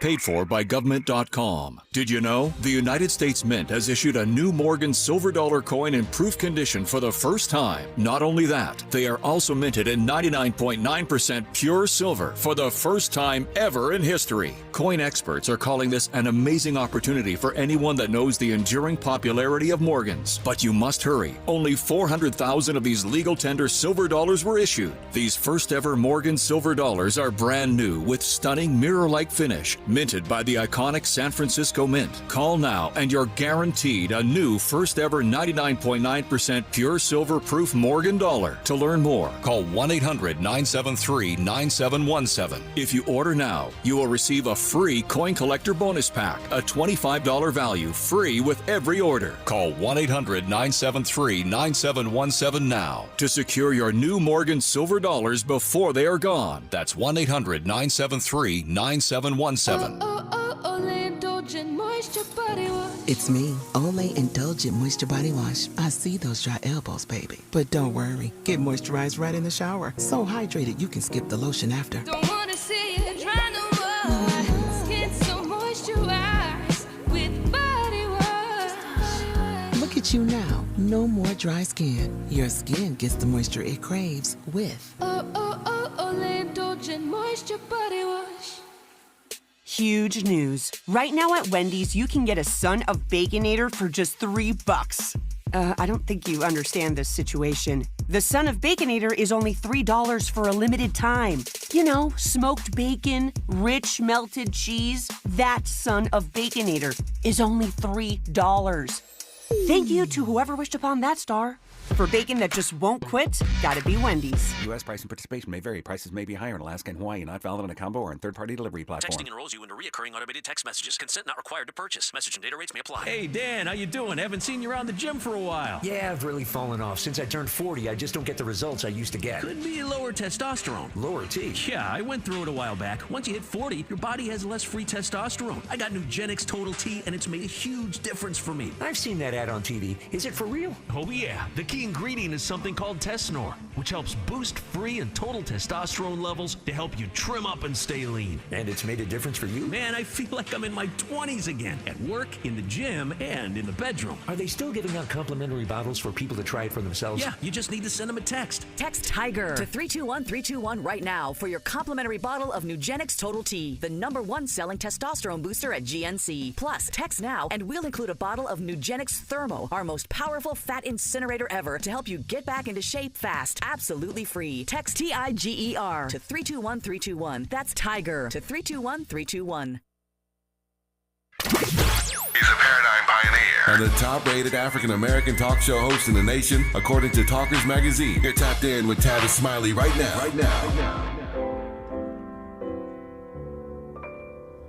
There's a saying old says that love is blind. Still we're often told, seek and ye shall find. So I'm going to seek a certain lad I've had in mind. Looking everywhere, haven't found him yet. He's the big affair I cannot forget. Only man I ever think of with regret. I'd like to add his initial to my monogram. Tell me, where is the shepherd for this lost land? There's a somebody I'm longing. I'm Tavis Smiley, the smooth sounds of Ella Fitzgerald. We'll be talking in the top of our third hour with Georgia Hears, who stars as Ella, the jazz singer, in the Broadway play Good Night and Good Luck. This got a bunch of Tony nominations, including one for George Clooney, playing Edward R. Murrow. But we'll talk to Georgia Hears about playing Ella, the jazz singer, at the top of our third hour. After that conversation, we'll close today's show in conversation with the award-winning journalist, Soledad O'Brien, talking about the new season of her public affairs show, Matter of Fact. So a great third hour in front of us, but I ain't done with hour two yet. A conversation right now with Dr. Wylin Wilson, Duke University professor, who will take us inside the high maternal mortality crisis facing black mothers, and a discussion of her new text, Womanist Bioethics, Social Justice, Spirituality, and Black Women's Health. Dr. Wilson, good to have you on this program. How are you today? I am great. Thank you so much for having me. It's my honor to have you. That title is a mouthful, and I love a book that tells me what I'm about to get into when I get into it, and your title does that. But just unpack that title for me for starters, and I'll jump from there. Yeah, sounds great. So, Womanist Bioethics, I'll start there. Bioethics basically deals with it's the study of ethical, questions that arise in health, science, and technology. And people are most familiar with these questions of birth, right? When does the fetus become an actual human? Death, with all of these now technologies that can extend life, like ventilators and whatnot. Those deals with those questions of death and then suffering, right? But then womanism, the reason why I wanted to make sure that bioethics was informed by womanism is because the field of bioethics itself is something that has been really focused on European and European American men and that perspective, and they've left a lot of the experiences and voices and perspectives of minoritized individuals, out of the equation. And so with the health crisis that Black women face in this nation, we need to be able to have a framework like womanism that includes it actually centers the experience, the lived experience of Black women and women of color. It centers their voices and their bodies, something that is most needed when we look at the way race and health have been a deadly combination in this country. Yeah. When your book came across my desk, the first thing I thought about, it just immediately jumped in my mind, and I'm going to ask you to unpack why this ran through my mind. Not that you're inside my head, but you'll take my point.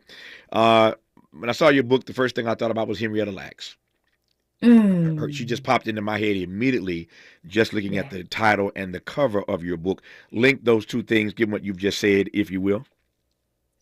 Right. Yeah. So Henrietta Lacks, it's an amazing story, right? Because when she went into the hospital because of her diagnosis of cancer, and they had taken the cells from her body without her consent, the cells were actually used by the scientists there, by researchers there.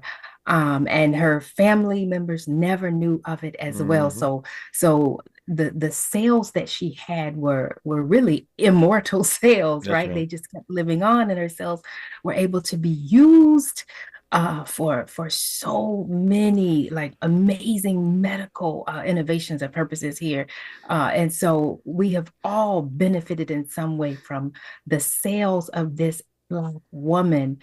And she really is the epitome of, that lack of autonomy, that lack of our being able to be have a say over what is done to and with our bodies as Black folk in this healthcare system. So yeah, that makes sense that your mind went there.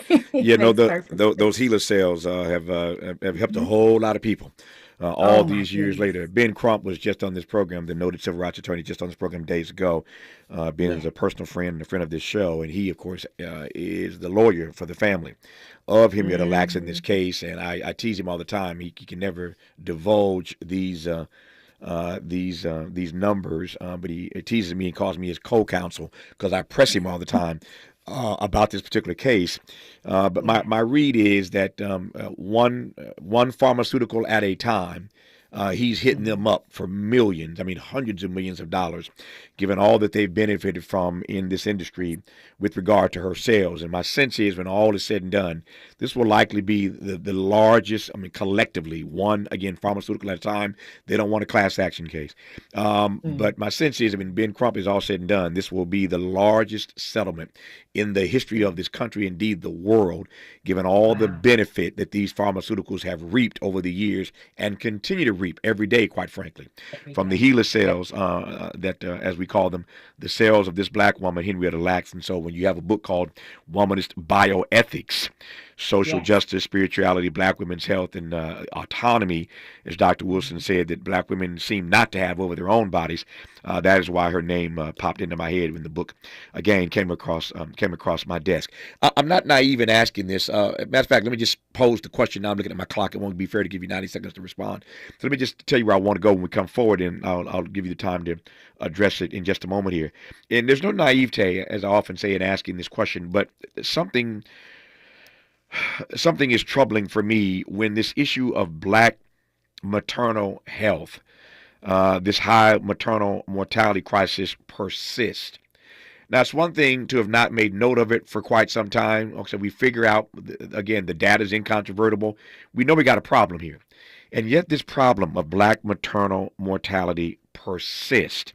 So I want to ask first, when we come forward, why that is, and then we'll get straightway into the text, Womanist Bioethics, Social Justice, Spirituality, and Black Women's Health, written by our guest in this half hour, Duke University professor, Dr. Wylin Wilson, who you're listening to right now, and I'm glad about it, on Tavis Smiley. Generous listening. Charitable listening. It's why everybody wants to talk to Tavis. The conversation continues when we come forward. We asked seniors how to prevent Medicare scams. My best advice, if you get a phone call, do not talk to the person. These people are well trained. Don't talk to them. They don't know me. They're just trying to scam me. Don't be fooled. Hang up. Just hang up. Never give out your Medicare number. They're going to get your number to put in a false claim. If I get a call from someone, I don't pick up the phone. And should I pick up the phone and they ask for information, then I hang up. How do you detect Medicare fraud? Just like I check my credit card statements, I check my Medicare statements monthly. Scammers can get a hold of your number, order medical devices through your account, and you're not even going to know about it if you don't look at your statement. Check your statement every month. If you get your statement and you see something that you know you did not have done, you report it. Call your senior Medicare Patrol.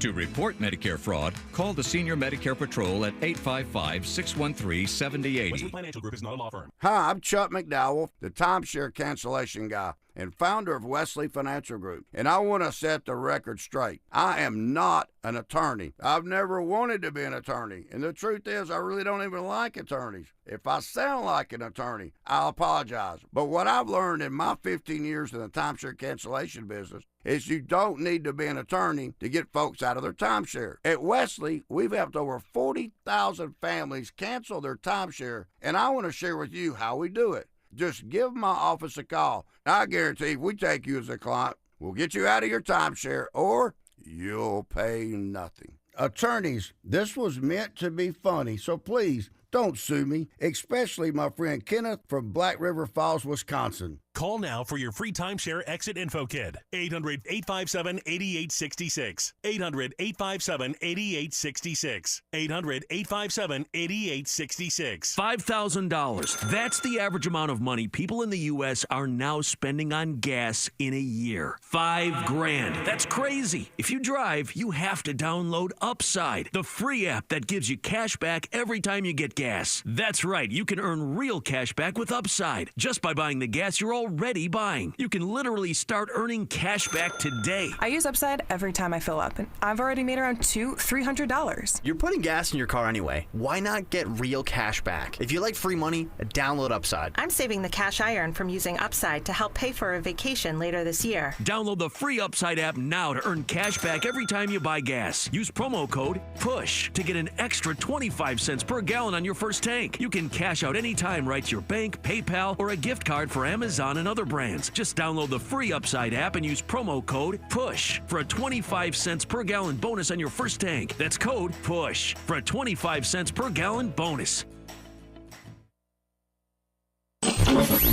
Freedom is an endless meeting. So let's get back to it with Tavis Smiley. Tavis Smiley, Dr. Wylin Wilson, her new text is called Womanist Bioethics, Social Justice, Spirituality, and Black Women's Health.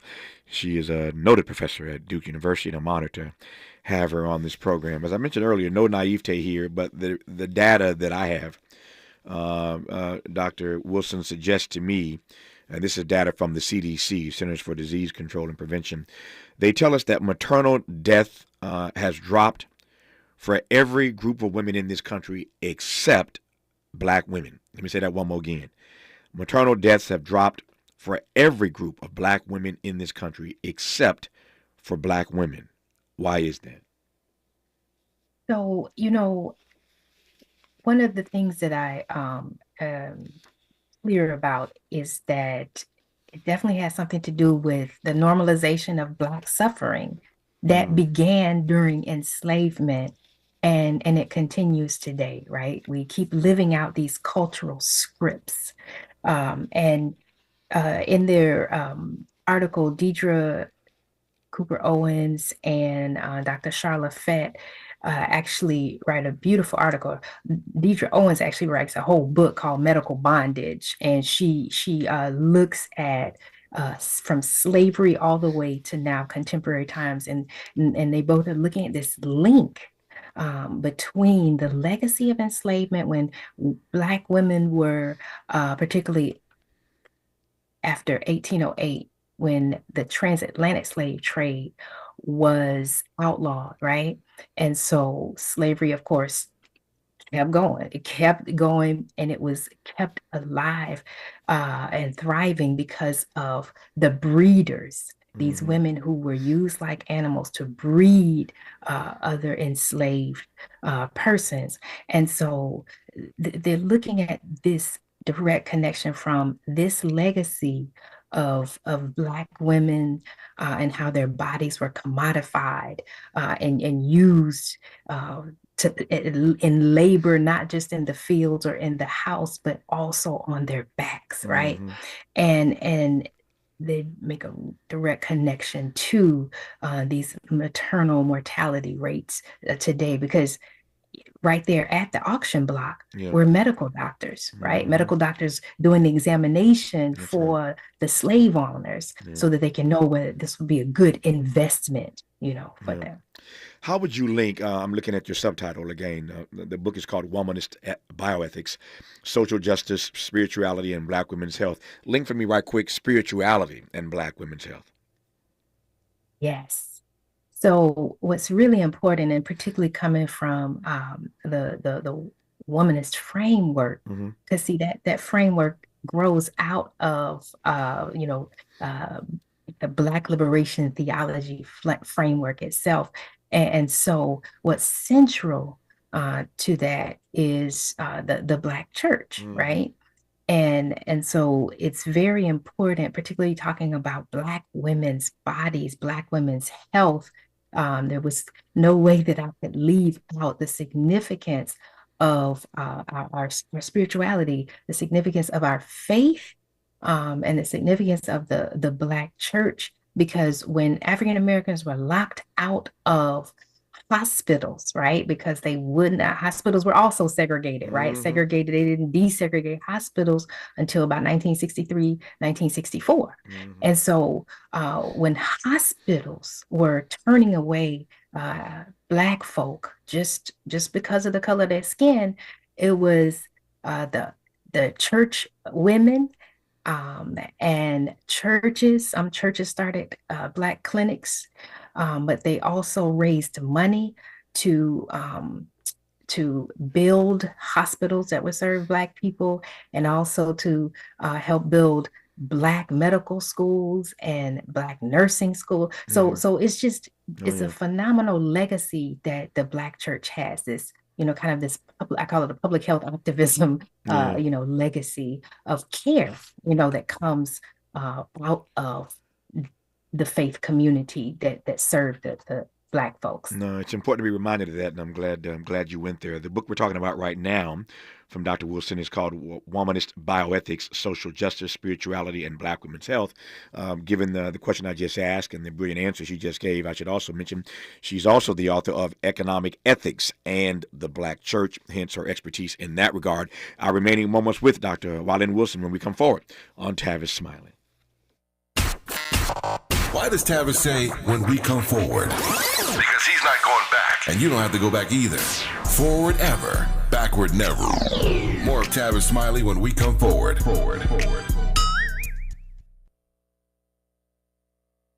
If you're like me, 60 and retired, making ends meet, especially here at the supermarket and drugstore, is tough. I'm so blessed to have found benefitscheckup.org. It's a free and confidential website from the National Council on Aging that connected me to $1,200 a year in programs that help pay for food, medicine, utilities, and more. Maybe it can help you. benefitscheckup.org.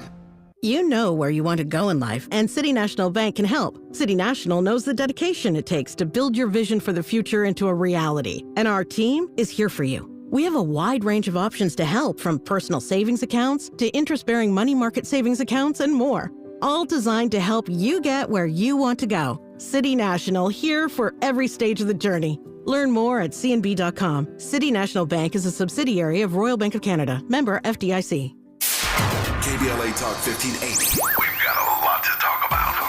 KBLA Talk 1580, connecting you with services and solutions.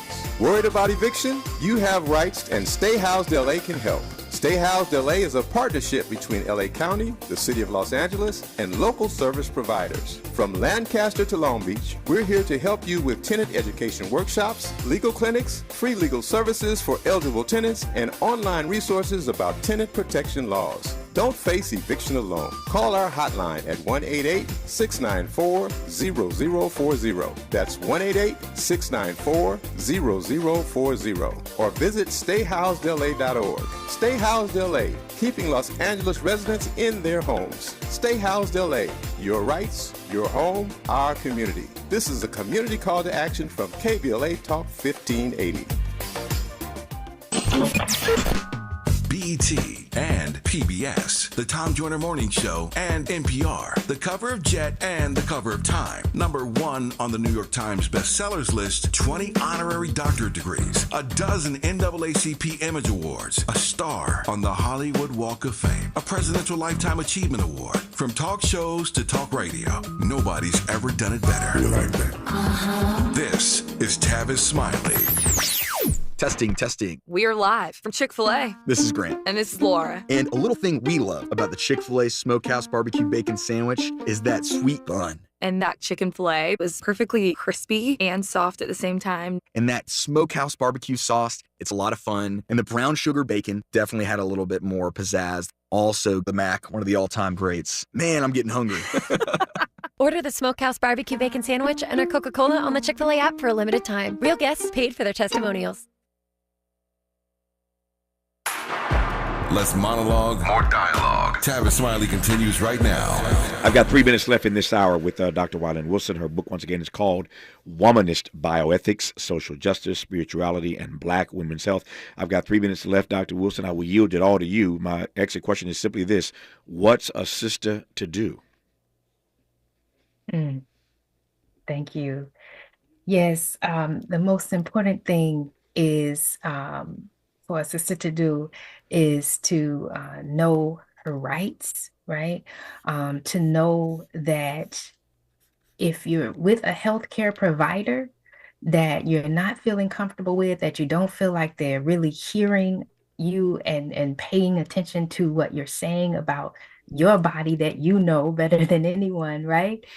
Then definitely you have the right to get another provider, right?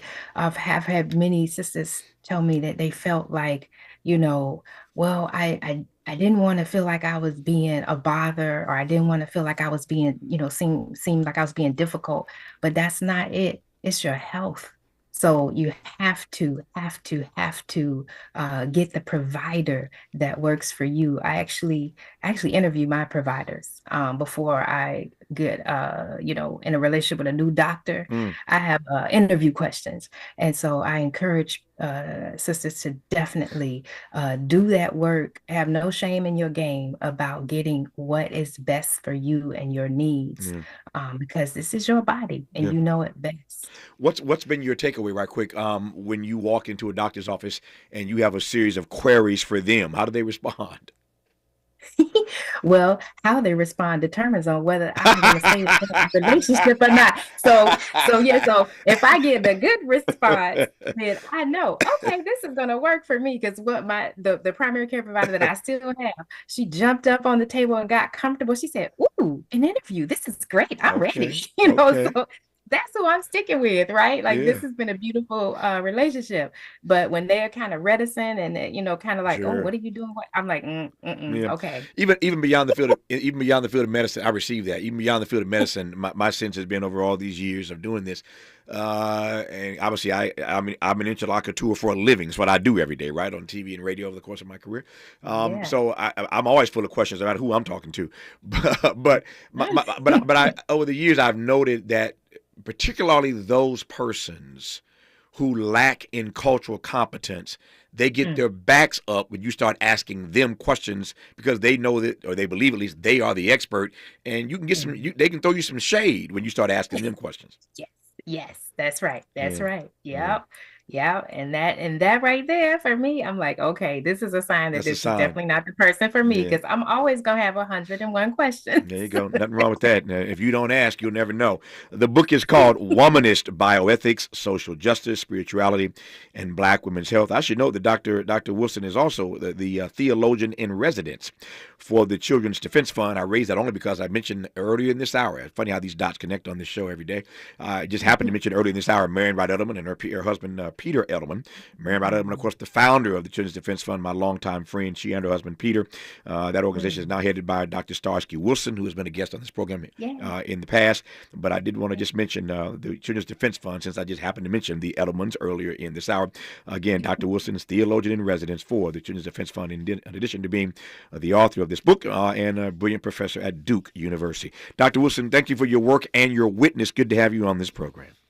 Oh, thank you so much for having me. It's been a joy. It's my great honor. More of Tavis Smiley when we come forward.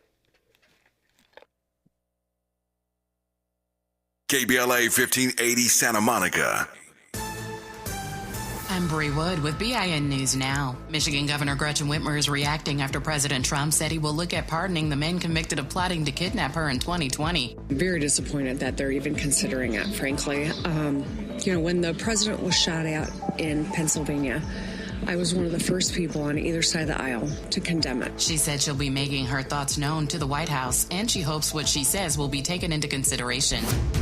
EA has canceled its Black Panther game and shut down Cliffhanger Games. The move shifts focus to titles like Battlefield, The Sims, and Apex Legends. EA continues work on Iron Man, Star Wars Jedi, and Mass Effect. And the original Broadway cast of Hamilton is returning for a special 10th anniversary performance at the Tony Awards. Lin-Manuel Miranda, Leslie Odom Jr., and Daveed Diggs will all take the stage next month. Get BIN News Now on demand 24/7 on the iHeartRadio app. Every day, a child in poverty waits for a sponsor is another day of hopelessness. There are thousands of kids who've been waiting over a year. End their wait. Sponsor a child with compassion today. Just text the word radio to 83393. This is the KBLA Sports Minute with Ray Richardson. One half of the NBA Finals is set. The Oklahoma City Thunder crushed Minnesota by 30 last night to win the Western Conference title. 34 points and 8 assists for NBA MVP Shai Gilgeous-Alexander. Second appearance for OKC in the NBA Finals. They were there in 2012 with Kevin Durant, Russell Westbrook, and James Harden. OKC lost to LeBron and the Miami Heat in 5 games. This was the second straight year Minnesota lost in the Western Conference Finals. Minnesota is one of 7 teams that have never made it to the NBA Finals. The other 6 are the Clippers, Charlotte, Sacramento, Memphis, Atlanta, and New Orleans. OKC will have a week to rest up for the finals. They will host Game 1 on Thursday, June 5th against Indiana or New York. Game 5 for the Pacers and Knicks in the Eastern Conference is tonight in New York. Indiana has a 3-1 lead. No debates, no speculation, just the info you need. That's your KBLA Sports Minute. I'm Ray Richardson. More news, opinions, and conversation when we come forward on KBLA Talk 1580. You really about to do it? 40 acres in the mule. This is bigger than the music. You really about to do it? Yeah, they tried to rig the game, but you can't fake influence. Who among us doesn't like black music? But Kendrick is right. This moment is so much bigger than music. These are serious times. We've got serious problems, and we need serious people who understand that slogans are not solutions. When you want substantial and sober analysis about things that matter to you and the ones you love, this is where you turn. We're KBLA Talk 1580, and we've got your black. KBLA Talk 1580 congratulates Pastor and Mrs. William Sachs Eps on their retirement from stewardship at the historic Second Baptist Church. Dr. Eps has faithfully served Second Baptist as its senior pastor for 37 years. What a legacy of love and leadership. Pastor and Mrs. Eps will be honored at a luncheon on Saturday, July 26, 11 a.m. to 2 p.m. at the Sheraton Universal Hotel in Universal City, and you're invited to attend. Noted scholar Dr. Michael Eric Dyson is the keynote speaker. For ticket information, please contact epsretirement@gmail.com or call 213-399-2103. That's epsretirement@gmail.com or call 213-399-2103. 2023. To Pastor Eps and First Lady Eps, congratulations from all of us at KBLA Talk 1580.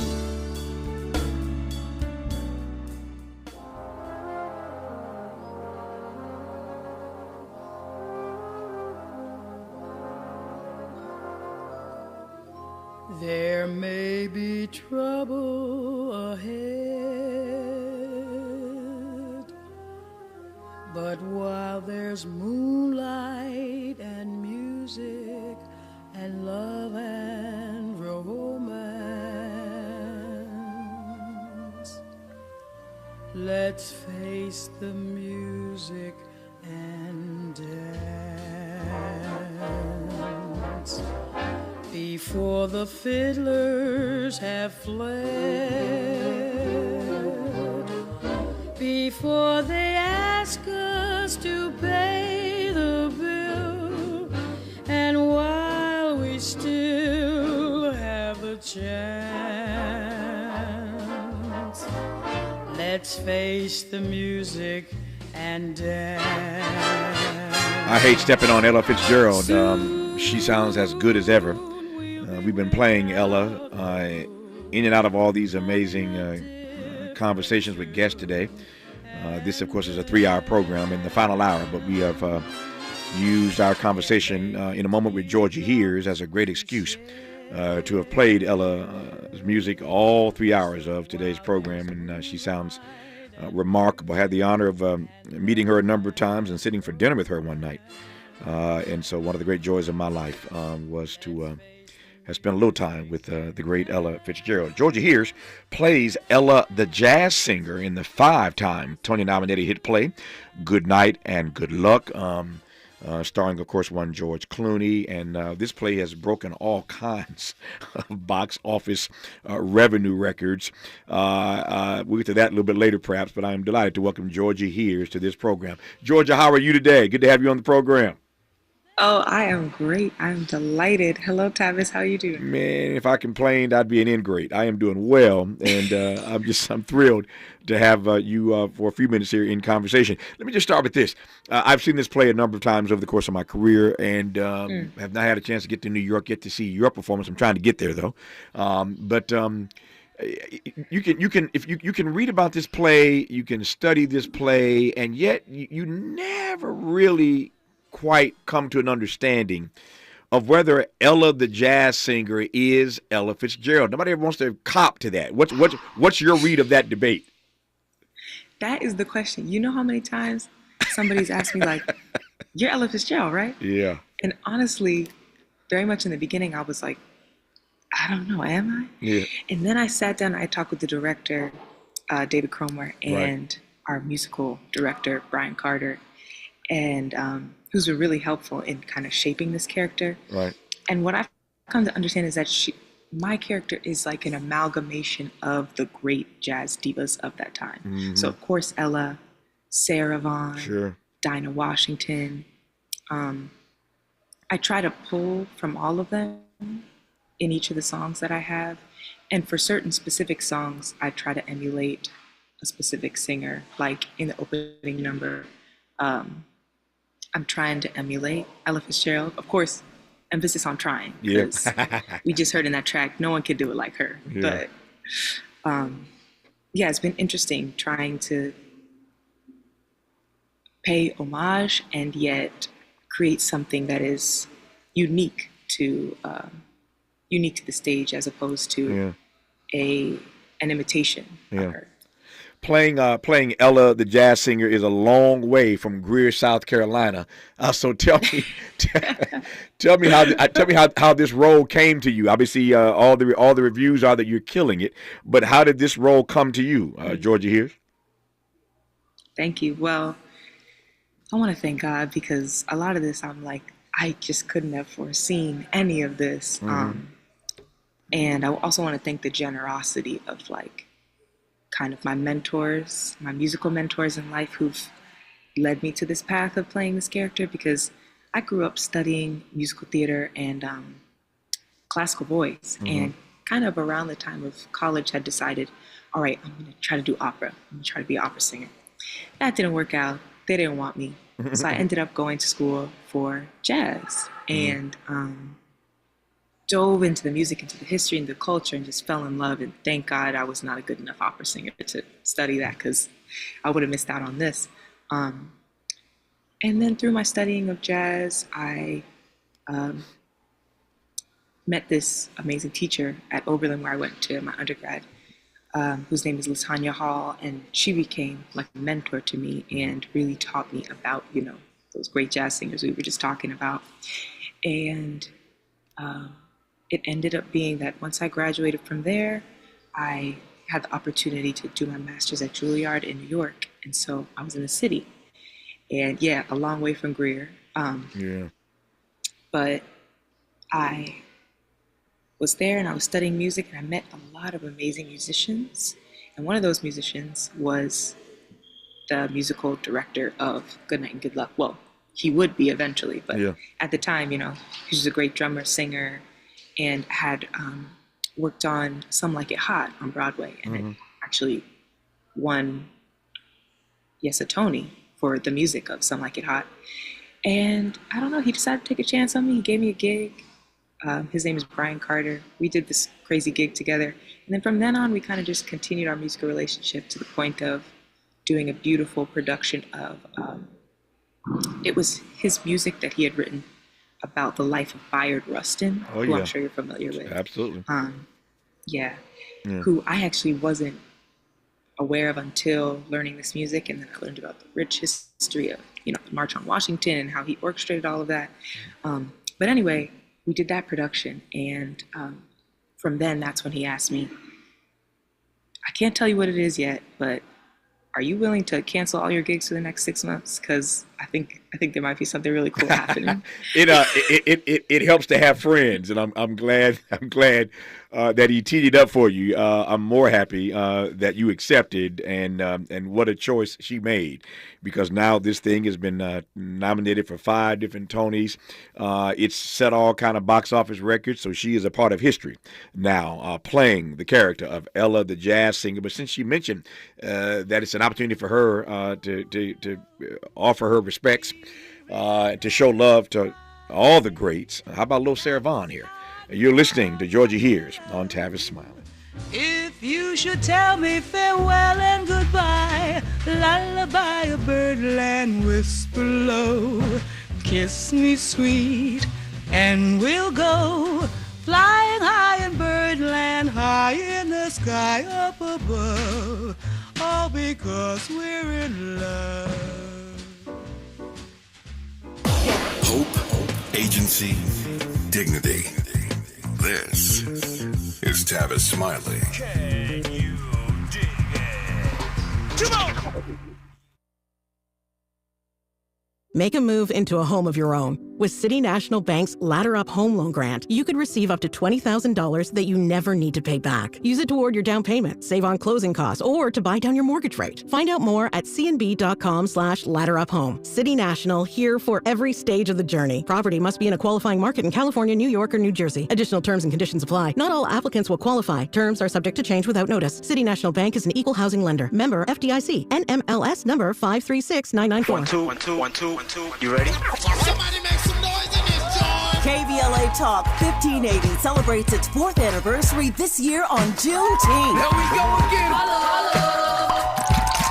Hard to believe 4 years has gone by so fast. Oh my God. But here we are, still standing, still loving and serving our people as best we can. Yeah, that's what I'm talking about. To celebrate our 4th anniversary, we have 4 big events, and you're invited to all of them. She got a lot to say. Let's do this. Let's get it on.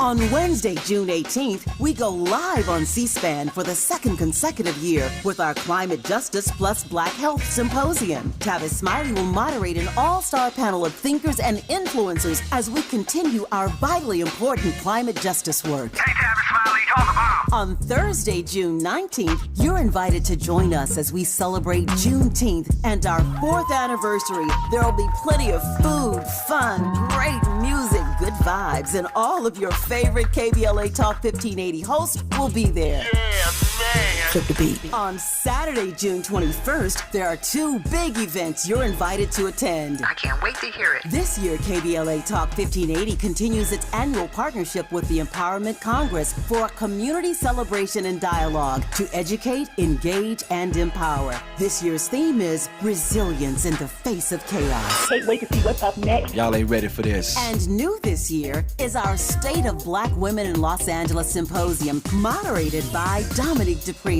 with a luncheon to follow. Dominique will be leading a dialogue with some of the most impactful Black women leaders in Los Angeles, and you're invited to join. This is it. All of these events are free, but seating is limited, so you must register in advance at our KBLA1580.com website, where you can find all the details you need about each event. Check it out. It's our 4th anniversary, and we would love to celebrate it with you. I love you guys so much. There's nothing you can do about it. We're KBLA Talk 1580. The only black talk radio station west of the Mississippi. Thank you for having our black. Happy anniversary, KBLA! We love you. Love you.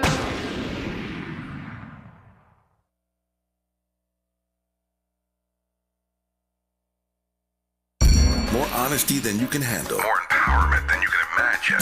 You're tuned in to Tavis Smiley.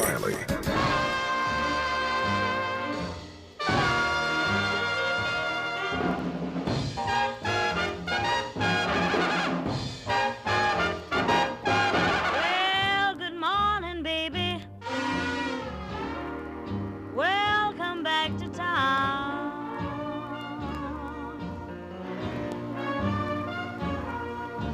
How do fine Papa?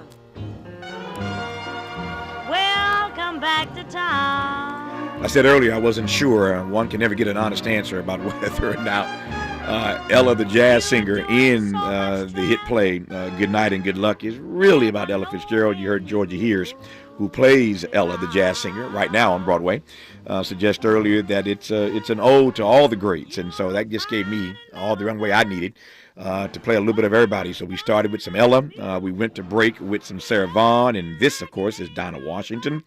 And so any excuse for me to play some of the greats is good enough for me.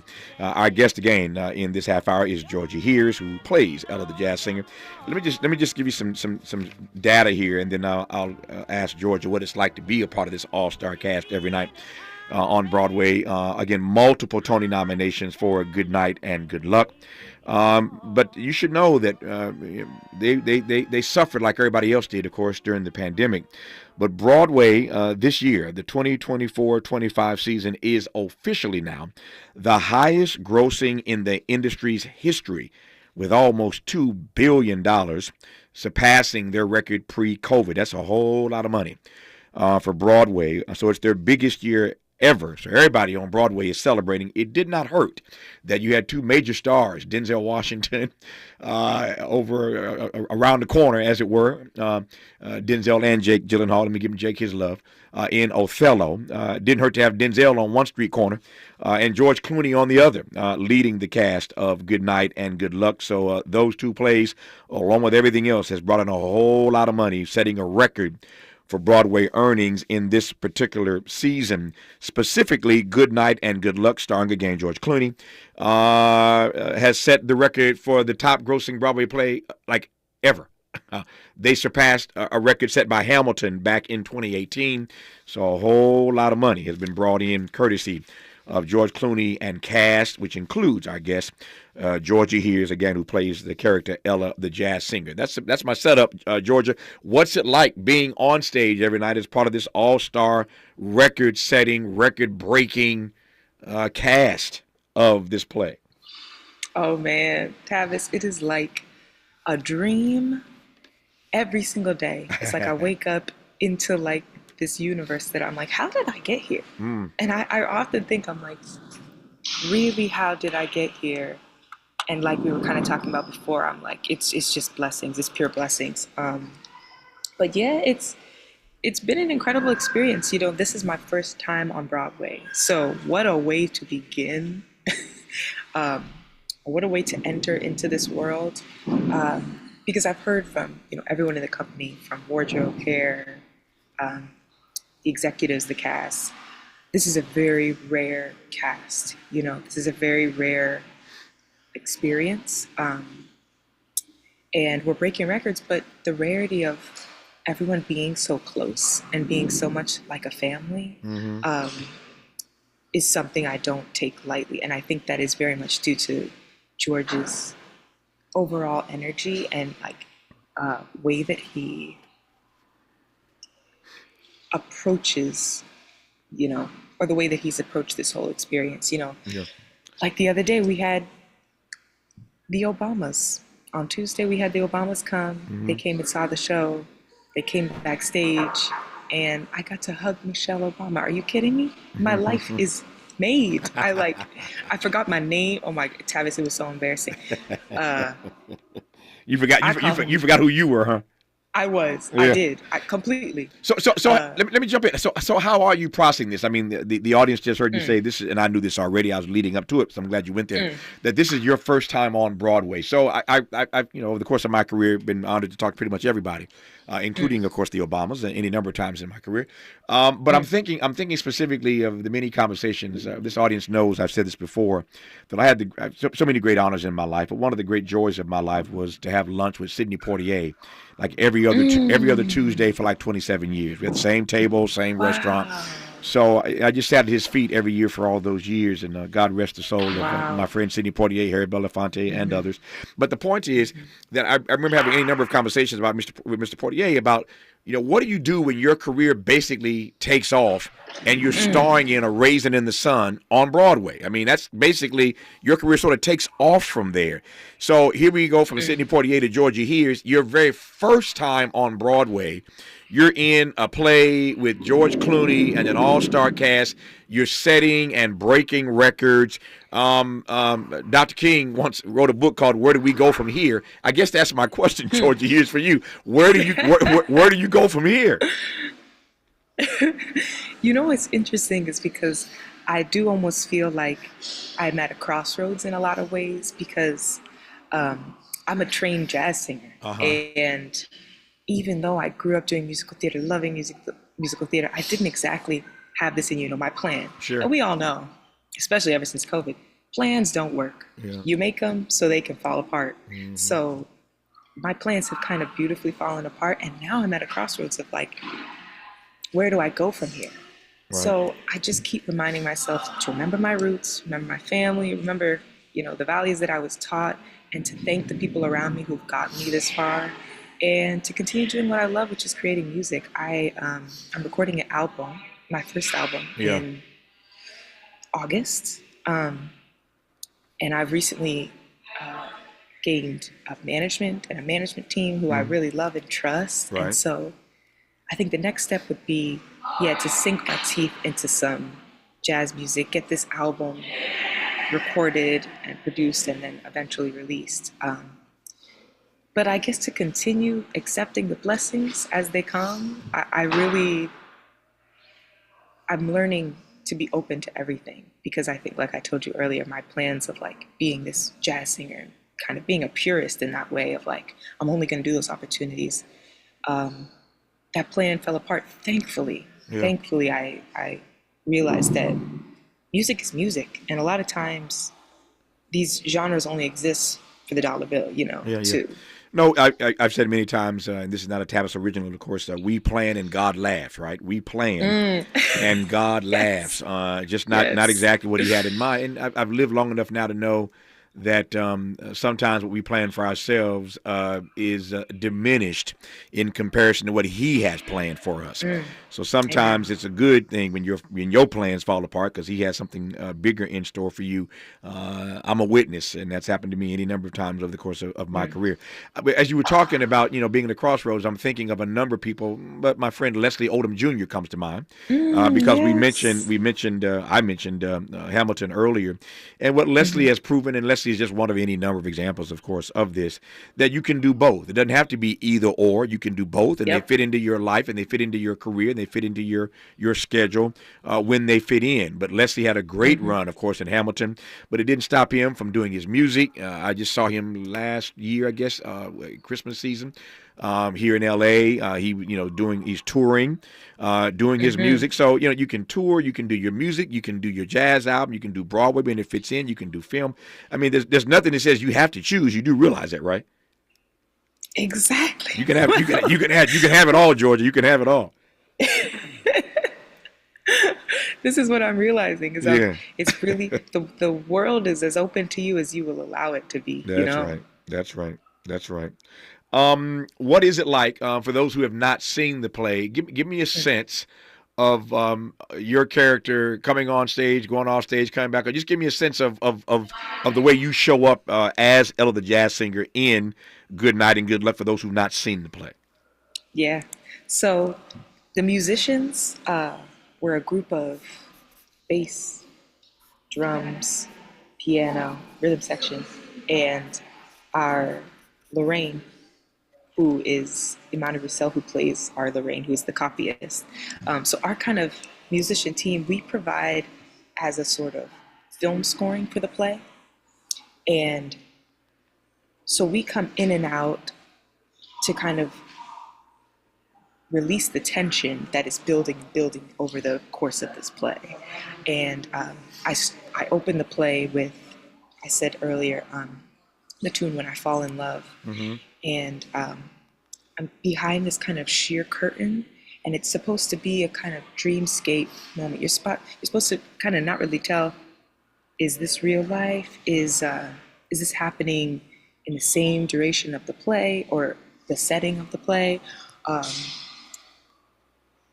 And slowly what happens from there is the musicians, I take you from this dreamscape into the very real life of, CBS studios, mm-hmm. and then eventually to the end of the play, which is, for lack of the better words, a very scary truth of the time, and honestly of these times, So there are about, say, 6 numbers that I do, mm-hmm. and one of the tunes that you played earlier, Let's Face the Music and Dance, is kind of a focal point of the musical journey, where it's kind of a tongue-in-cheek song about realizing there's some trouble ahead, but dancing into it, and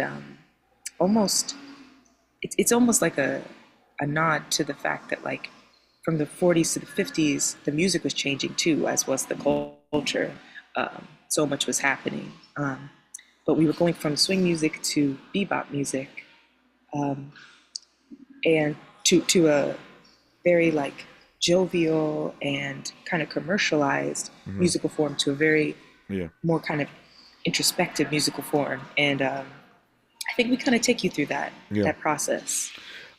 You've done this for a while now, and I suspect if you're human like the rest of us, even when you do something 1,000 times, you get partial to something.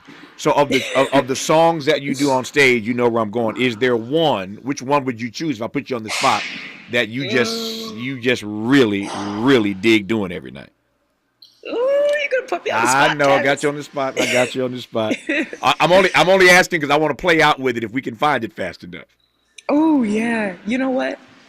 I do love the end of the play, where I sing this tune, How High the Moon, and that tune is originally done pretty fast, mm-hmm. but I don't want to spoil anything. Sure. But the end of the play is kind of there's something that happens which is very heavy, and I'm in the studio and I record this tune, and most of it's a cappella, and it's very slow, like a ballad. So I would say that's my favorite. One of my favorite. No, I love. If I had to choose. If you had to, it's just radio. You ain't got to choose in real life. It's How High the Moon, though. It's a great track, and I know how that play ends. So you did that nicely by not giving away. No spoiler alerts here, right? You don't want to do that. Georgia, I have been delighted to have had you on this program for this half hour. Thank you for the time. I congratulate you and the entire cast on all the Tony nominations and all the records that you all have broke and set.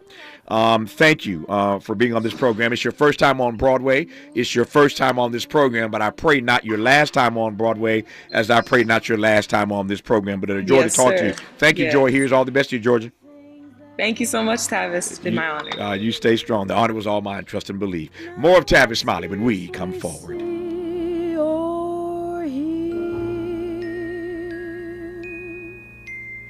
Somewhere there's music, how faint the tune. Somewhere there's What's your quarrel with the world? You're listening to Tavis Smiley. I'm Bree Wood with BIN News Now. Michigan Governor Gretchen Whitmer is reacting after President Trump said he will look at pardoning the men convicted of plotting to kidnap her in 2020. I'm very disappointed that they're even considering it, frankly. When the president was shot at in Pennsylvania, I was one of the first people on either side of the aisle to condemn it. She said she'll be making her thoughts known to the White House, and she hopes what she says will be taken into consideration. EA has canceled its Black Panther game and shut down cliffhanger games. The move shifts focus to titles like Battlefield, The Sims, and Apex Legends. EA continues work on Iron Man, Star Wars Jedi, and Mass Effect. And the original Broadway cast of Hamilton is returning for a special 10th anniversary performance at the Tony Awards. Lin-Manuel Miranda, Leslie Odom Jr., and Daveed Diggs will all take the stage next month. Get BIN News Now on demand 24/7 on the iHeartRadio app. Every day, a child in poverty waits for a sponsor is another day of hopelessness. There are thousands of kids who've been waiting over a year. End their wait. Sponsor a child with compassion today. Just text the word radio to 83393. Is this the tether? This is the KBLA Sports Minute with Ray Richardson. One half of the NBA Finals is set. The Oklahoma City Thunder crushed Minnesota by 30 last night to win the Western Conference title. 34 points and 8 assists for NBA MVP Shai Gilgeous-Alexander. Second appearance for OKC in the NBA Finals. They were there in 2012 with Kevin Durant, Russell Westbrook, and James Harden. OKC lost to LeBron and the Miami Heat in 5 games. This was the second straight year Minnesota lost in the Western Conference Finals. Minnesota is one of 7 teams that have never made it to the NBA Finals. The other 6 are the Clippers, Charlotte, Sacramento, Memphis, Atlanta, and New Orleans. OKC will have a week to rest up for the finals. They will host Game 1 on Thursday, June 5th against Indiana or New York. Game 5 for the Pacers and Knicks in the Eastern Conference is tonight in New York. Indiana has a 3-1 lead. No debates, no speculation, just the info you need. That's your KBLA Sports Minute. I'm Ray Richardson. More news, opinions, and conversation when we come forward on KBLA Talk 1580. We've got a lot to talk about. Hi, I'm Zoe Williams, a.k.a. the Voice of Reason, encouraging you to join me weekdays from 7 to 9 p.m. for the world's most intriguing relationship radio roundtable. Every night, I facilitate and encourage our loyal listeners to participate in the most engaging relationship discussions you'll hear anywhere. So make it a point to rendezvous with me, Zoe Williams, the Voice of Reason, Monday through Friday, 7 to 9 p.m. Pacific Standard Time. Trust me, your relationships will never be the same. The VOR is on fire tonight. Unapologetically progressive. KBLA Talk 1580. We've got your black.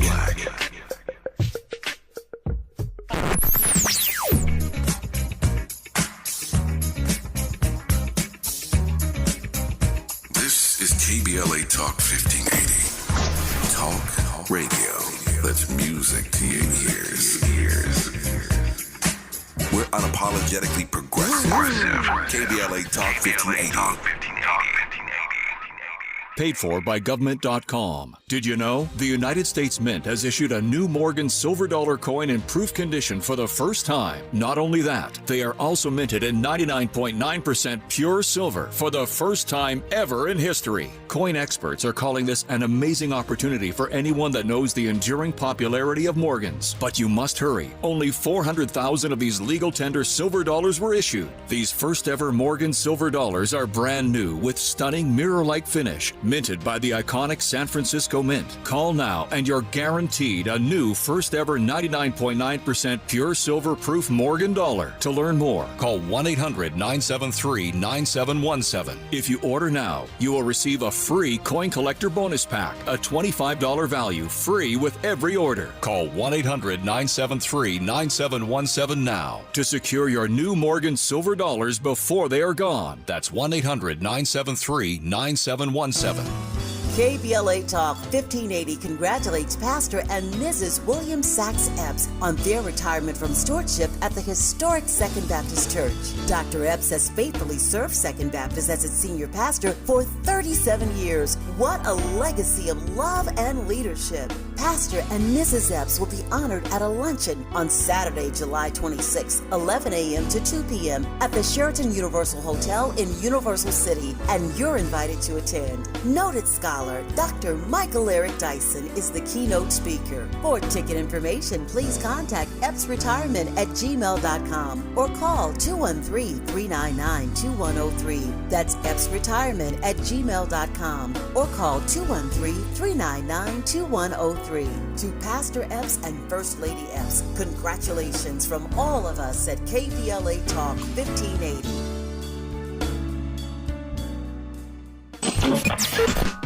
BET and PBS, the Tom Joyner Morning Show, and NPR, the cover of Jet and the cover of Time. #1 on the New York Times bestsellers list, 20 honorary doctorate degrees, a dozen NAACP Image Awards, a star on the Hollywood Walk of Fame, a Presidential Lifetime Achievement Award. From talk shows to talk radio, nobody's ever done it better. You like that? This is Tavis Smiley. Helping to make you the most knowledgeable person in your circle of friends. This is Tavis Smiley. Tavis Smiley and Soledad O'Brien. This is how you close the show with Soledad O'Brien, award-winning journalist, documentarian, CEO of Soledad O'Brien Productions. So much to cover with Soledad in this half hour. Soledad, good to have you back on the program. How are you today? It's my pleasure. I'm fantastic. How are you? If I complained, I'd be an ingrate. You know me. I'm doing well and always delighted to be in dialogue with you. A lot I want to cover in this half hour. I was reminiscing earlier in today's program, telling the audience you were coming on in this last half hour about the time we co-moderated, if I can say it, that debate in Chile, Iowa. Do you remember that moment? What year was that? 96? I forgot. It was way back. Yeah. It was so long ago, freezing, and you know what I really remember was that they had no makeup. The makeup person hadn't brought makeup that would match my skin, and I was running to the local Walgreens or whatever, and they just were like, "We got nothing for you." Yeah, I don't recall that. I don't know what I did. I must have gone on without makeup that night because I don't recall you doing my makeup. So I must have. I must have just bitten the bullet that night and gone on air without any makeup. But no, it was I had some great memories hanging out with Soledad O'Brien in Iowa, moderating one of these presidential debates, and always again honored to be in conversation with her. Again, a lot I want to cover here. But let me just say first of all, you've been a long distance runner. You and I both at this point in our careers. Your producer said you've known Tavis for a long time. Yeah, we've known each other a long time. Excuse me, young man. You saying I'm old? Yeah, no, we would never call you that. Maybe chronologically gifted, but never old. How about chronologically gifted? Never old. I'll take it. Yeah, you are in the final season of your program, your public affairs show, Matter of Fact, which I've seen more times than I can count. So first of all, congratulations on the run of that show. Just offer your thoughts on what it means to be in this last season of Matter of Fact. Oh, it's been such a great show. We've done 10 seasons, and so now they're going to sunset the show, and we've been pitching some other projects that I hope come to fruition. You know, what I loved about the show, season 1, we had a lot of elected officials on, and then we kind of stopped and realized that we actually didn't need elected officials. One, I really don't like dueling elected officials in terms of helping people understand an issue. Sure. And so we just found we could go, what I would call straight to the horse's mouth. My executive producer liked to say it's a teaching hospital. Meaning like, here's where we're going to show you and put your hands on things so you understand policy and how policy lands on people. And, that was not very common in TV news, certainly. And so it's been a lot of fun to do. Our pieces run maybe 4.5 minutes, and there are a lot of times are about opportunity and poverty and what causes, homelessness and how do you solve problems in communities. And so I've just felt so lucky to do a show like that because, as you well know, sometimes, especially in TV news, it's just It just doesn't really exist anymore. Yeah, it doesn't. To your point of not existing anymore, there are a lot of things that don't exist anymore. We're in a whole different frame right about now. So since you walked up to the line, let me push you across it, gently push you across it, and just ask you, what is your read? I've asked this of others, but not of Soledad O'Brien. What is your read on this media moment? Put another way, Trump attacking public media, for that matter, corporate media, certainly attacking responsible journalism. How are you reading this murky moment that we find ourselves in, Soledad O'Brien? Yeah, it's very troubling, but also I am not surprised one whit, right? I mean, I think Donald Trump made it very clear in his first administration that he was going to demonize the press. He would call people enemies of the press, enemies of the people. Yeah. And, this go round, it's much more suing of news outlets, being very aggressive about his own misinformation and disinformation. And I think, listen, every administration has had problems with the press, every single administration. But I think President Trump has taken it farther than most. Obviously, Trump sued ABC News. He sued CBS News, the Des Moines Register. AP reporters kept out of events because they won't say Gulf of America. They still call it Gulf of Mexico. Voice of America reporter was deemed, I think a traitor, maybe was the word they said. I think it was accused of treason, I think was what happened because he had a commenter on who said something that was critical of the president. And so, I mean, again, as crazy as that even sounds, and to be saying out loud, it doesn't surprise me. And at the end of the day, of course, the Supreme Court so far and the courts so far tend to protect journalists and journalism. But as you well know, right, you don't need to win in court to win, and you don't need to lose in court to lose. These things are expensive, and sometimes I think we've already seen lots of concessions by big networks because obviously the networks themselves have business in front of the administration. So it's a messy moment. And I hope it's a moment. I hope it's not a slide into a whole new reality. That's going to really depend on whether or not Donald Trump's legacy, is something that someone else can pick up and continue to run with. And I'm not sure that's the case. So the flip side of the question of Donald Trump attacking the media is the media bending the knee. You started to go there. Let me follow you right quick on that. You and I have both worked at any number of these institutions over the course of our careers, collectively, individually. We've worked at these institutions that we see bending the knee in real time. So the flip side of how he's treating the media is how the media is responding to him. What's your read of that? Yeah, listen, I think everybody knows, and there's lots of historical examples where the most powerful thing that you can do is to get people to self-censor before you even have to bother censoring them, right? You just do a couple of big actions. And at the same time, right, you have a media that's owned by big corporations that have business in front of the Trump administration, and they're doing a very clear math equation. If we want to get X done, X before the administration, X that's going to require approval of the White House, or could be, derailed by the White House. Isn't it just better to pay? Isn't it better to just settle? Isn't it better just to get out of it? And so I wish I could tell you, Tavis, I am shocked, but I'm not. I think that's the decision that they're making. At the end of the day, I do think the concessions from the news media do embolden President Trump, as they would embolden anybody, right? You start winning on these things and it feels pretty good. But I don't think I'm surprised that President Trump, who made it very clear that he was going to delegitimize or try to delegitimize the press, is working very hard and in overtime trying to delegitimize the press. So none of that surprises me. And again, I think it'll be interesting to see where it all leads. Someone clearly is doing a calculation. Better to fold over here so that we can potentially win over here. That's take, at least writ large, on the media profession that we are both a part of, sometimes shamelessly a part of from my perspective, but I digress on that. As I mentioned, she has a lot going on. We talked earlier about her public affairs program, Matter of Fact, going into its final season. We congratulated her on that. She's done some great work in that form. I'm going to ask you right quick to just tee up this clip I want to play about murder on the towpath with Soledad O'Brien. Just tee up this series right quick, and I want to play a clip, and then when we come forward, we'll talk about the clip. But tee this up for me, and Miles will roll in the clip, Soledad. You bet. So 1964, Mary Pinchot Myers taking her daily walk along the towpath, which is in Georgetown, and she is suddenly attacked, brutally murdered. And the person who's very quickly captured is a young black man whose name is Raymond Crump Jr.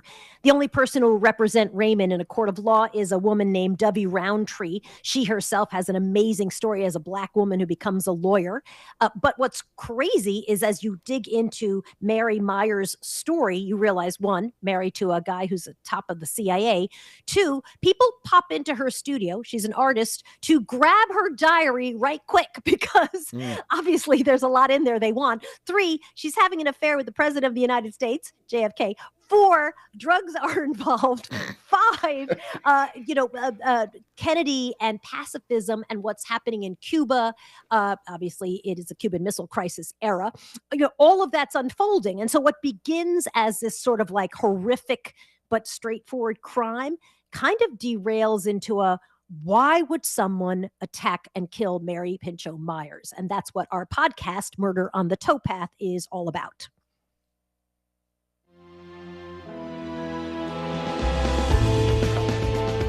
This is Murder on the Towpath, and I'm your host, Soledad O'Brien. We're going to take you back to the 1960s, a time of political and cultural upheaval, when society felt constantly on the brink of war, when segregation was the law of the land. Some people saw that as a triumph, that this was the best case scenario because there wasn't a lynching or there wasn't some act of racial violence in terms of retaliation. This is a story of 2 women who wanted to reach their fullest potential, even if society had very different plans for them. There's a strenuous thing with law school. You ain't married to nobody but the law. We're going to take you back to that courtroom where people found themselves asking, did this man really kill Mary Pinchot Meyer? They didn't find the gun, which was troubling. But what most people didn't know, and what could have altered the course of this case, was that Mary had had an affair with a very powerful man. I pledge you that we shall neither commit nor provoke aggression. That man was John F. Kennedy. Interrogating and unpacking. That's what we do around here. You're listening to Tavis Smiley. We asked seniors how to prevent Medicare scams. My best advice, if you get a phone call, do not talk to the person. These people are well-trained. Don't talk to them. They don't know me. They're just trying to scam me. Don't be fooled. Hang up. Just hang up. Never give out your Medicare number. They're going to get your number to put in a false claim. If I get a call from someone, I don't pick up the phone. And should I pick up the phone and they ask for information, then I hang up. How do you detect Medicare fraud? Just like I check my credit card statements, I check my Medicare statements monthly. Scammers can get a hold of your number, order medical devices through your account, and you're not even going to know about it if you don't look at your statement. Check your statement every month. If you get your statement and you see something that you know you did not have done, you report it. Call your senior Medicare Patrol. To report Medicare fraud, call the Senior Medicare Patrol at 855-613-7080. Do you owe $10,000 or more in credit card debt or personal loans? With credit card debt at all-time highs, Debt Relief Advocates is urgently notifying consumers of debt relief now being made available, designed to aid consumers with out-of-control credit card debt. Those who qualify and enroll for this relief program will only have to pay back a fraction of what they owe. This is not bankruptcy or a debt consolidation loan. This is a relief program that credit card companies would rather you not know about, as it ends your debt nightmare and saves you lots of money. Consumers owing at least $10,000 in credit card debt or personal loans can now take advantage of this debt relief as the cost of living skyrockets. Debt Relief Advocates has established a relief hotline for you to call to learn what debt reduction you may qualify for. For this free information, call 800-433-8909. 800-433-8909. That's 800-433-8909. Or simply visit godra.com. KBLA Talk 1580. We've got a lot to talk about. Imagine a Los Angeles where everyone can thrive, where communities have access to the resources they need to succeed. That's the vision of Detours Mentoring Group, Inc. They're dedicated to improving life in LA County by providing educational support, employment assistance, and spaces for community engagement. By 2050, they want LA to be the best place to connect, create, learn, live, and play. They're working toward an education system that's well-resourced and culturally responsive, becoming a hub for artists and innovators, and making sure everyone has access to healthy food, quality healthcare, and safe housing. It's about building a future where we all have the chance to succeed. We invite you to learn more about their mission and get involved with Detours Mentoring Group, Inc. This is a community call to action from KBLA Talk 1580.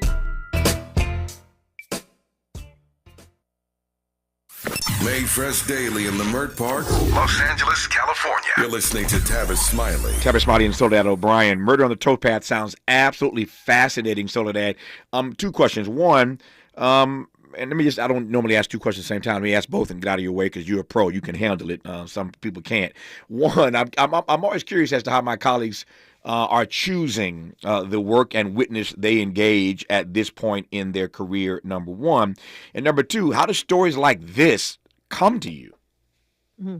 Yeah, it's kind of the same question, actually, in a lot of ways, because the stories come in from somebody who says, I have an interesting project. Do you want to hear about it? And if I'm intrigued, and if I think there's a narrative that can be undergirded by history and fact and surprise and good storytelling, then I'm in. And I think for all of us, we just kind of have to feel like, oh, I like that story. That's something that makes sense for me to want to explore. And I think there's lots of stories where I'm like, that's interesting, but it's not for me. I'm not the one who should be telling that story. In this particular case, it was actually a story that I thought was just historically so interesting that it would go on as we started researching it to really flag for us to work with Rob Reiner on another podcast that we did called Who Killed JFK. So they were kind of connected. And actually, I even had a Hollywood actress reach out and say, hey, I think the role of Mary Pinchot Meyer would be, like a good one for me to play. So that's pretty amazing. So it clearly is just an interesting story. And if I can share really quickly, one thing that's crazy about this that I loved. So Dovey Roundtree is this Black woman attorney, and the journey to become an attorney for her is absolutely insane and difficult, but she makes it through. And she's in this courthouse. And of course, Mary Pinchot Meyer is a wealthy white woman connected in every way possible. Dovey Roundtree is representing a guy who is almost kind of like a drifter, young Black man. And what ends up happening in the courthouse, because the people who run the elevators are Black women, and all the lawyers feel like they can speak freely, right? Because these Black women who are running the elevators, they don't know anything. They're not listening. They're not even smart enough. You know where I'm going. Yeah, I know where you're going. Yeah. I love this story so much. And so the elevator operators are like the line to Dovey Roundtree, the attorney, about what the strategy is from the other side, if you will, because the classic, people don't think you exist. They literally don't see you while you're standing there doing your job. And they're able to leverage that into Dovey having a real advantage. And when I heard that story, I just thought that was the greatest thing ever, because in some ways, to me, it's like a story about America, right? This idea of like, there's a whole bunch of people who go around and it's almost like they're not seen until one day they accomplish something and everybody suddenly realized they should have seen him in the first place. No, I was making that larger connection even before you got there, in my mind at least. So it's a fascinating frame and an amazing story. It's just another one of the many reasons why I love Black people. You can't fade Black people. I mean, anyway you get there, And to have these elevator operators giving Dovey the information she needed, it's a beautiful thing. Our remaining moments with Soledad O'Brien when we come forward on Tavis Smiley. For all the freedom-loving folk, this is Tavis Smiley. I feel like freedom.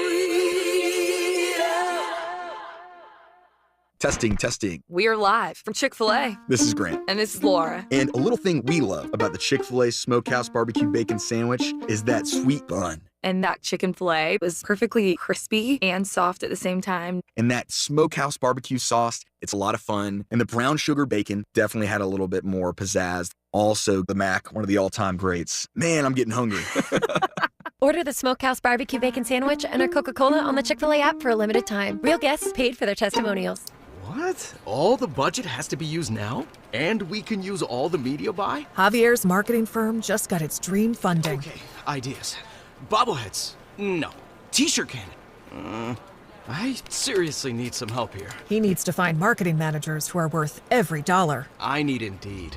Indeed you do. Sponsoring a job on Indeed gives it a visibility boost so you can hire faster. Redeem your $75 credit at Indeed.com/credit. Terms and conditions apply. If you're like me, 60 and retired, making ends meet, especially here at the supermarket and drugstore, is tough. I'm so blessed to have found benefitscheckup.org. It's a free and confidential website from the National Council on Aging that connected me to $1,200 a year in programs that help pay for food, medicine, utilities, and more. Maybe it can help you. benefitscheckup.org.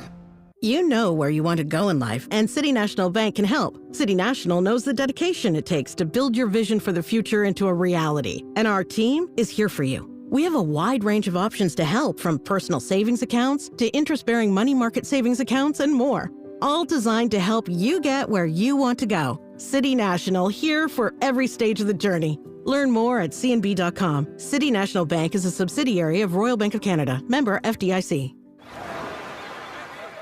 Hear that? That's the sound of your life. Perfectly imperfect. Beating in rhythm to the world you've created. But every time you drive after drinking, the music gets drowned out. Your life sounds pretty great. Don't let a buzz ruin it. Buzz driving is drunk driving. Don't drive buzzed. A message from NHTSA and the Ad Council. Ready to order? Yes. We're earning unlimited 3% cash back on dining and entertainment with a Capital One Saver card, so let's just get one of everything. Everything? Fire everything. The Capital One Saver card is at table 27, and they're earning unlimited 3% cash back. Yes, Chef! This is so nice. Had a feeling you'd want 3% cash back on dessert. Ooh, tiramisu. Earn unlimited 3% cash back on dining and entertainment with the Capital One Saver card. Capital One, what's in your wallet? Terms apply. See CapitalOne.com for details. Let's get back to more of this rich dialogue with Tavis Smiley. Tavis Smiley and Soledad O'Brien got about 3.5-4 minutes left here. Soledad, the podcast again, Murder on the Towpath with Soledad O'Brien. Apple everywhere. Where's the podcast? Yeah, you can find it everywhere. That's you what I thought, yeah. Sort of get your favorite podcasts. Yeah, it's fascinating, and I encourage you to check it out. Soledad set it up quite nicely. She's a pro, as you can tell. So you'll want to check out Murder on the Towpath on Apple or wherever you get your podcast, as we say. I want to close with this. So I was reflecting earlier again about some stuff we've done together and some stuff we've done, of course, separately in our careers. And both of us have done the network thing, and both of us find ourselves in spaces now where we're doing the independent thing and have done it for a while now. And I think you're doing it quite well, and I'm trying to do my thing as best I can. You, of course, with Soledad O'Brien Productions. In this particular moment, and this is the wrong word, you can put your own word in here. How grateful are you to be in a space right now, given how the media is moving, where you can make your own independent decisions about what you do? Woo, absolutely. Yeah. I mean, it's crazy because we're at a very troubling, sad, difficult, challenging, whatever word you want to use for media right now. And it's stressful and it's sad to see. And listen, some people, I think when you're independent, they're like, it's amazing. You just do what you want. You're like, well, actually, we still have to sell projects to actual people. But it does give you the freedom to work on the things that you want to work on and prioritize what you want to prioritize. And that, for me, really does allow for both flexibility and allow you to slog away, but on things that you are really passionate about. And that's made me very happy. But listen, it's a really scary time in television news. You look at what's happening at MSNBC, you look at what's happening at NBC, you look at what's at cable everywhere. It's really challenging. I use the word challenging like 50 times a day, which is challenging in itself. And I don't know where it's all going to end. I do believe something else is coming. And whenever, transitions are difficult, as a girlfriend of mine used to say, and they are. And we're in the middle of one right now. Yeah. Are you clear? It sounds to me like you are pretty clear about the work that you do want to do, the frame that you do want to be in. Yeah, I think it's a real luxury, honestly, for anybody in any career to be able to say, "Ooh, I like that. Ooh, don't want to do that." And here's who I want to work with, and here's who I don't want to work with. And that's a real blessing, honestly. And so, yeah, I'm definitely happy that we've done it. It's certainly been a ton of work, as you well know, and it's hard and it's challenging every single day to run a company and be responsible for people's paychecks and livelihoods and mortgages and college tuitions, et cetera, et cetera. But we have done this now. This is our 12th year. We just qualified for an Oscar for one of our docs that when it makes news, I'm actually going to come back on this show and beg you to come back. Yes. So those ups, those highs are really fantastic because it feels like you built it on your own in a lot of ways. Yep. Soledad, of course, has done some great work over the years. Of course, you know that watching Soledad on NBC and CNN and the spaces in which they've been blessed to have her work and have her intellect and her gift. But it's a beautiful thing now that she's in a space for a dozen years or so now where she can choose to do what she wants to do. And we celebrate that level of independence. So once again, the podcast is called Murder on the Towpath with Soledad O'Brien, wherever you get your podcast. And congratulations once again on the final season of the public affairs show, Matter of Fact. Always fun when we get together. Soledad, thanks for the opportunity. We'll do it again soon, I hope. You bet. Absolutely. All right. Stay strong. Take care of yourself. Just like that, 3 hours gone. Tomorrow is Friday? So tomorrow, the best of Tavis Smiley. We got some work to do to figure out which of these 3 hours, these great conversations all week, we're going to reprise for you tomorrow in case you might have missed them. Tomorrow, the best of Tavis Smiley. Until then, thanks for tuning in. And as always, keep the faith.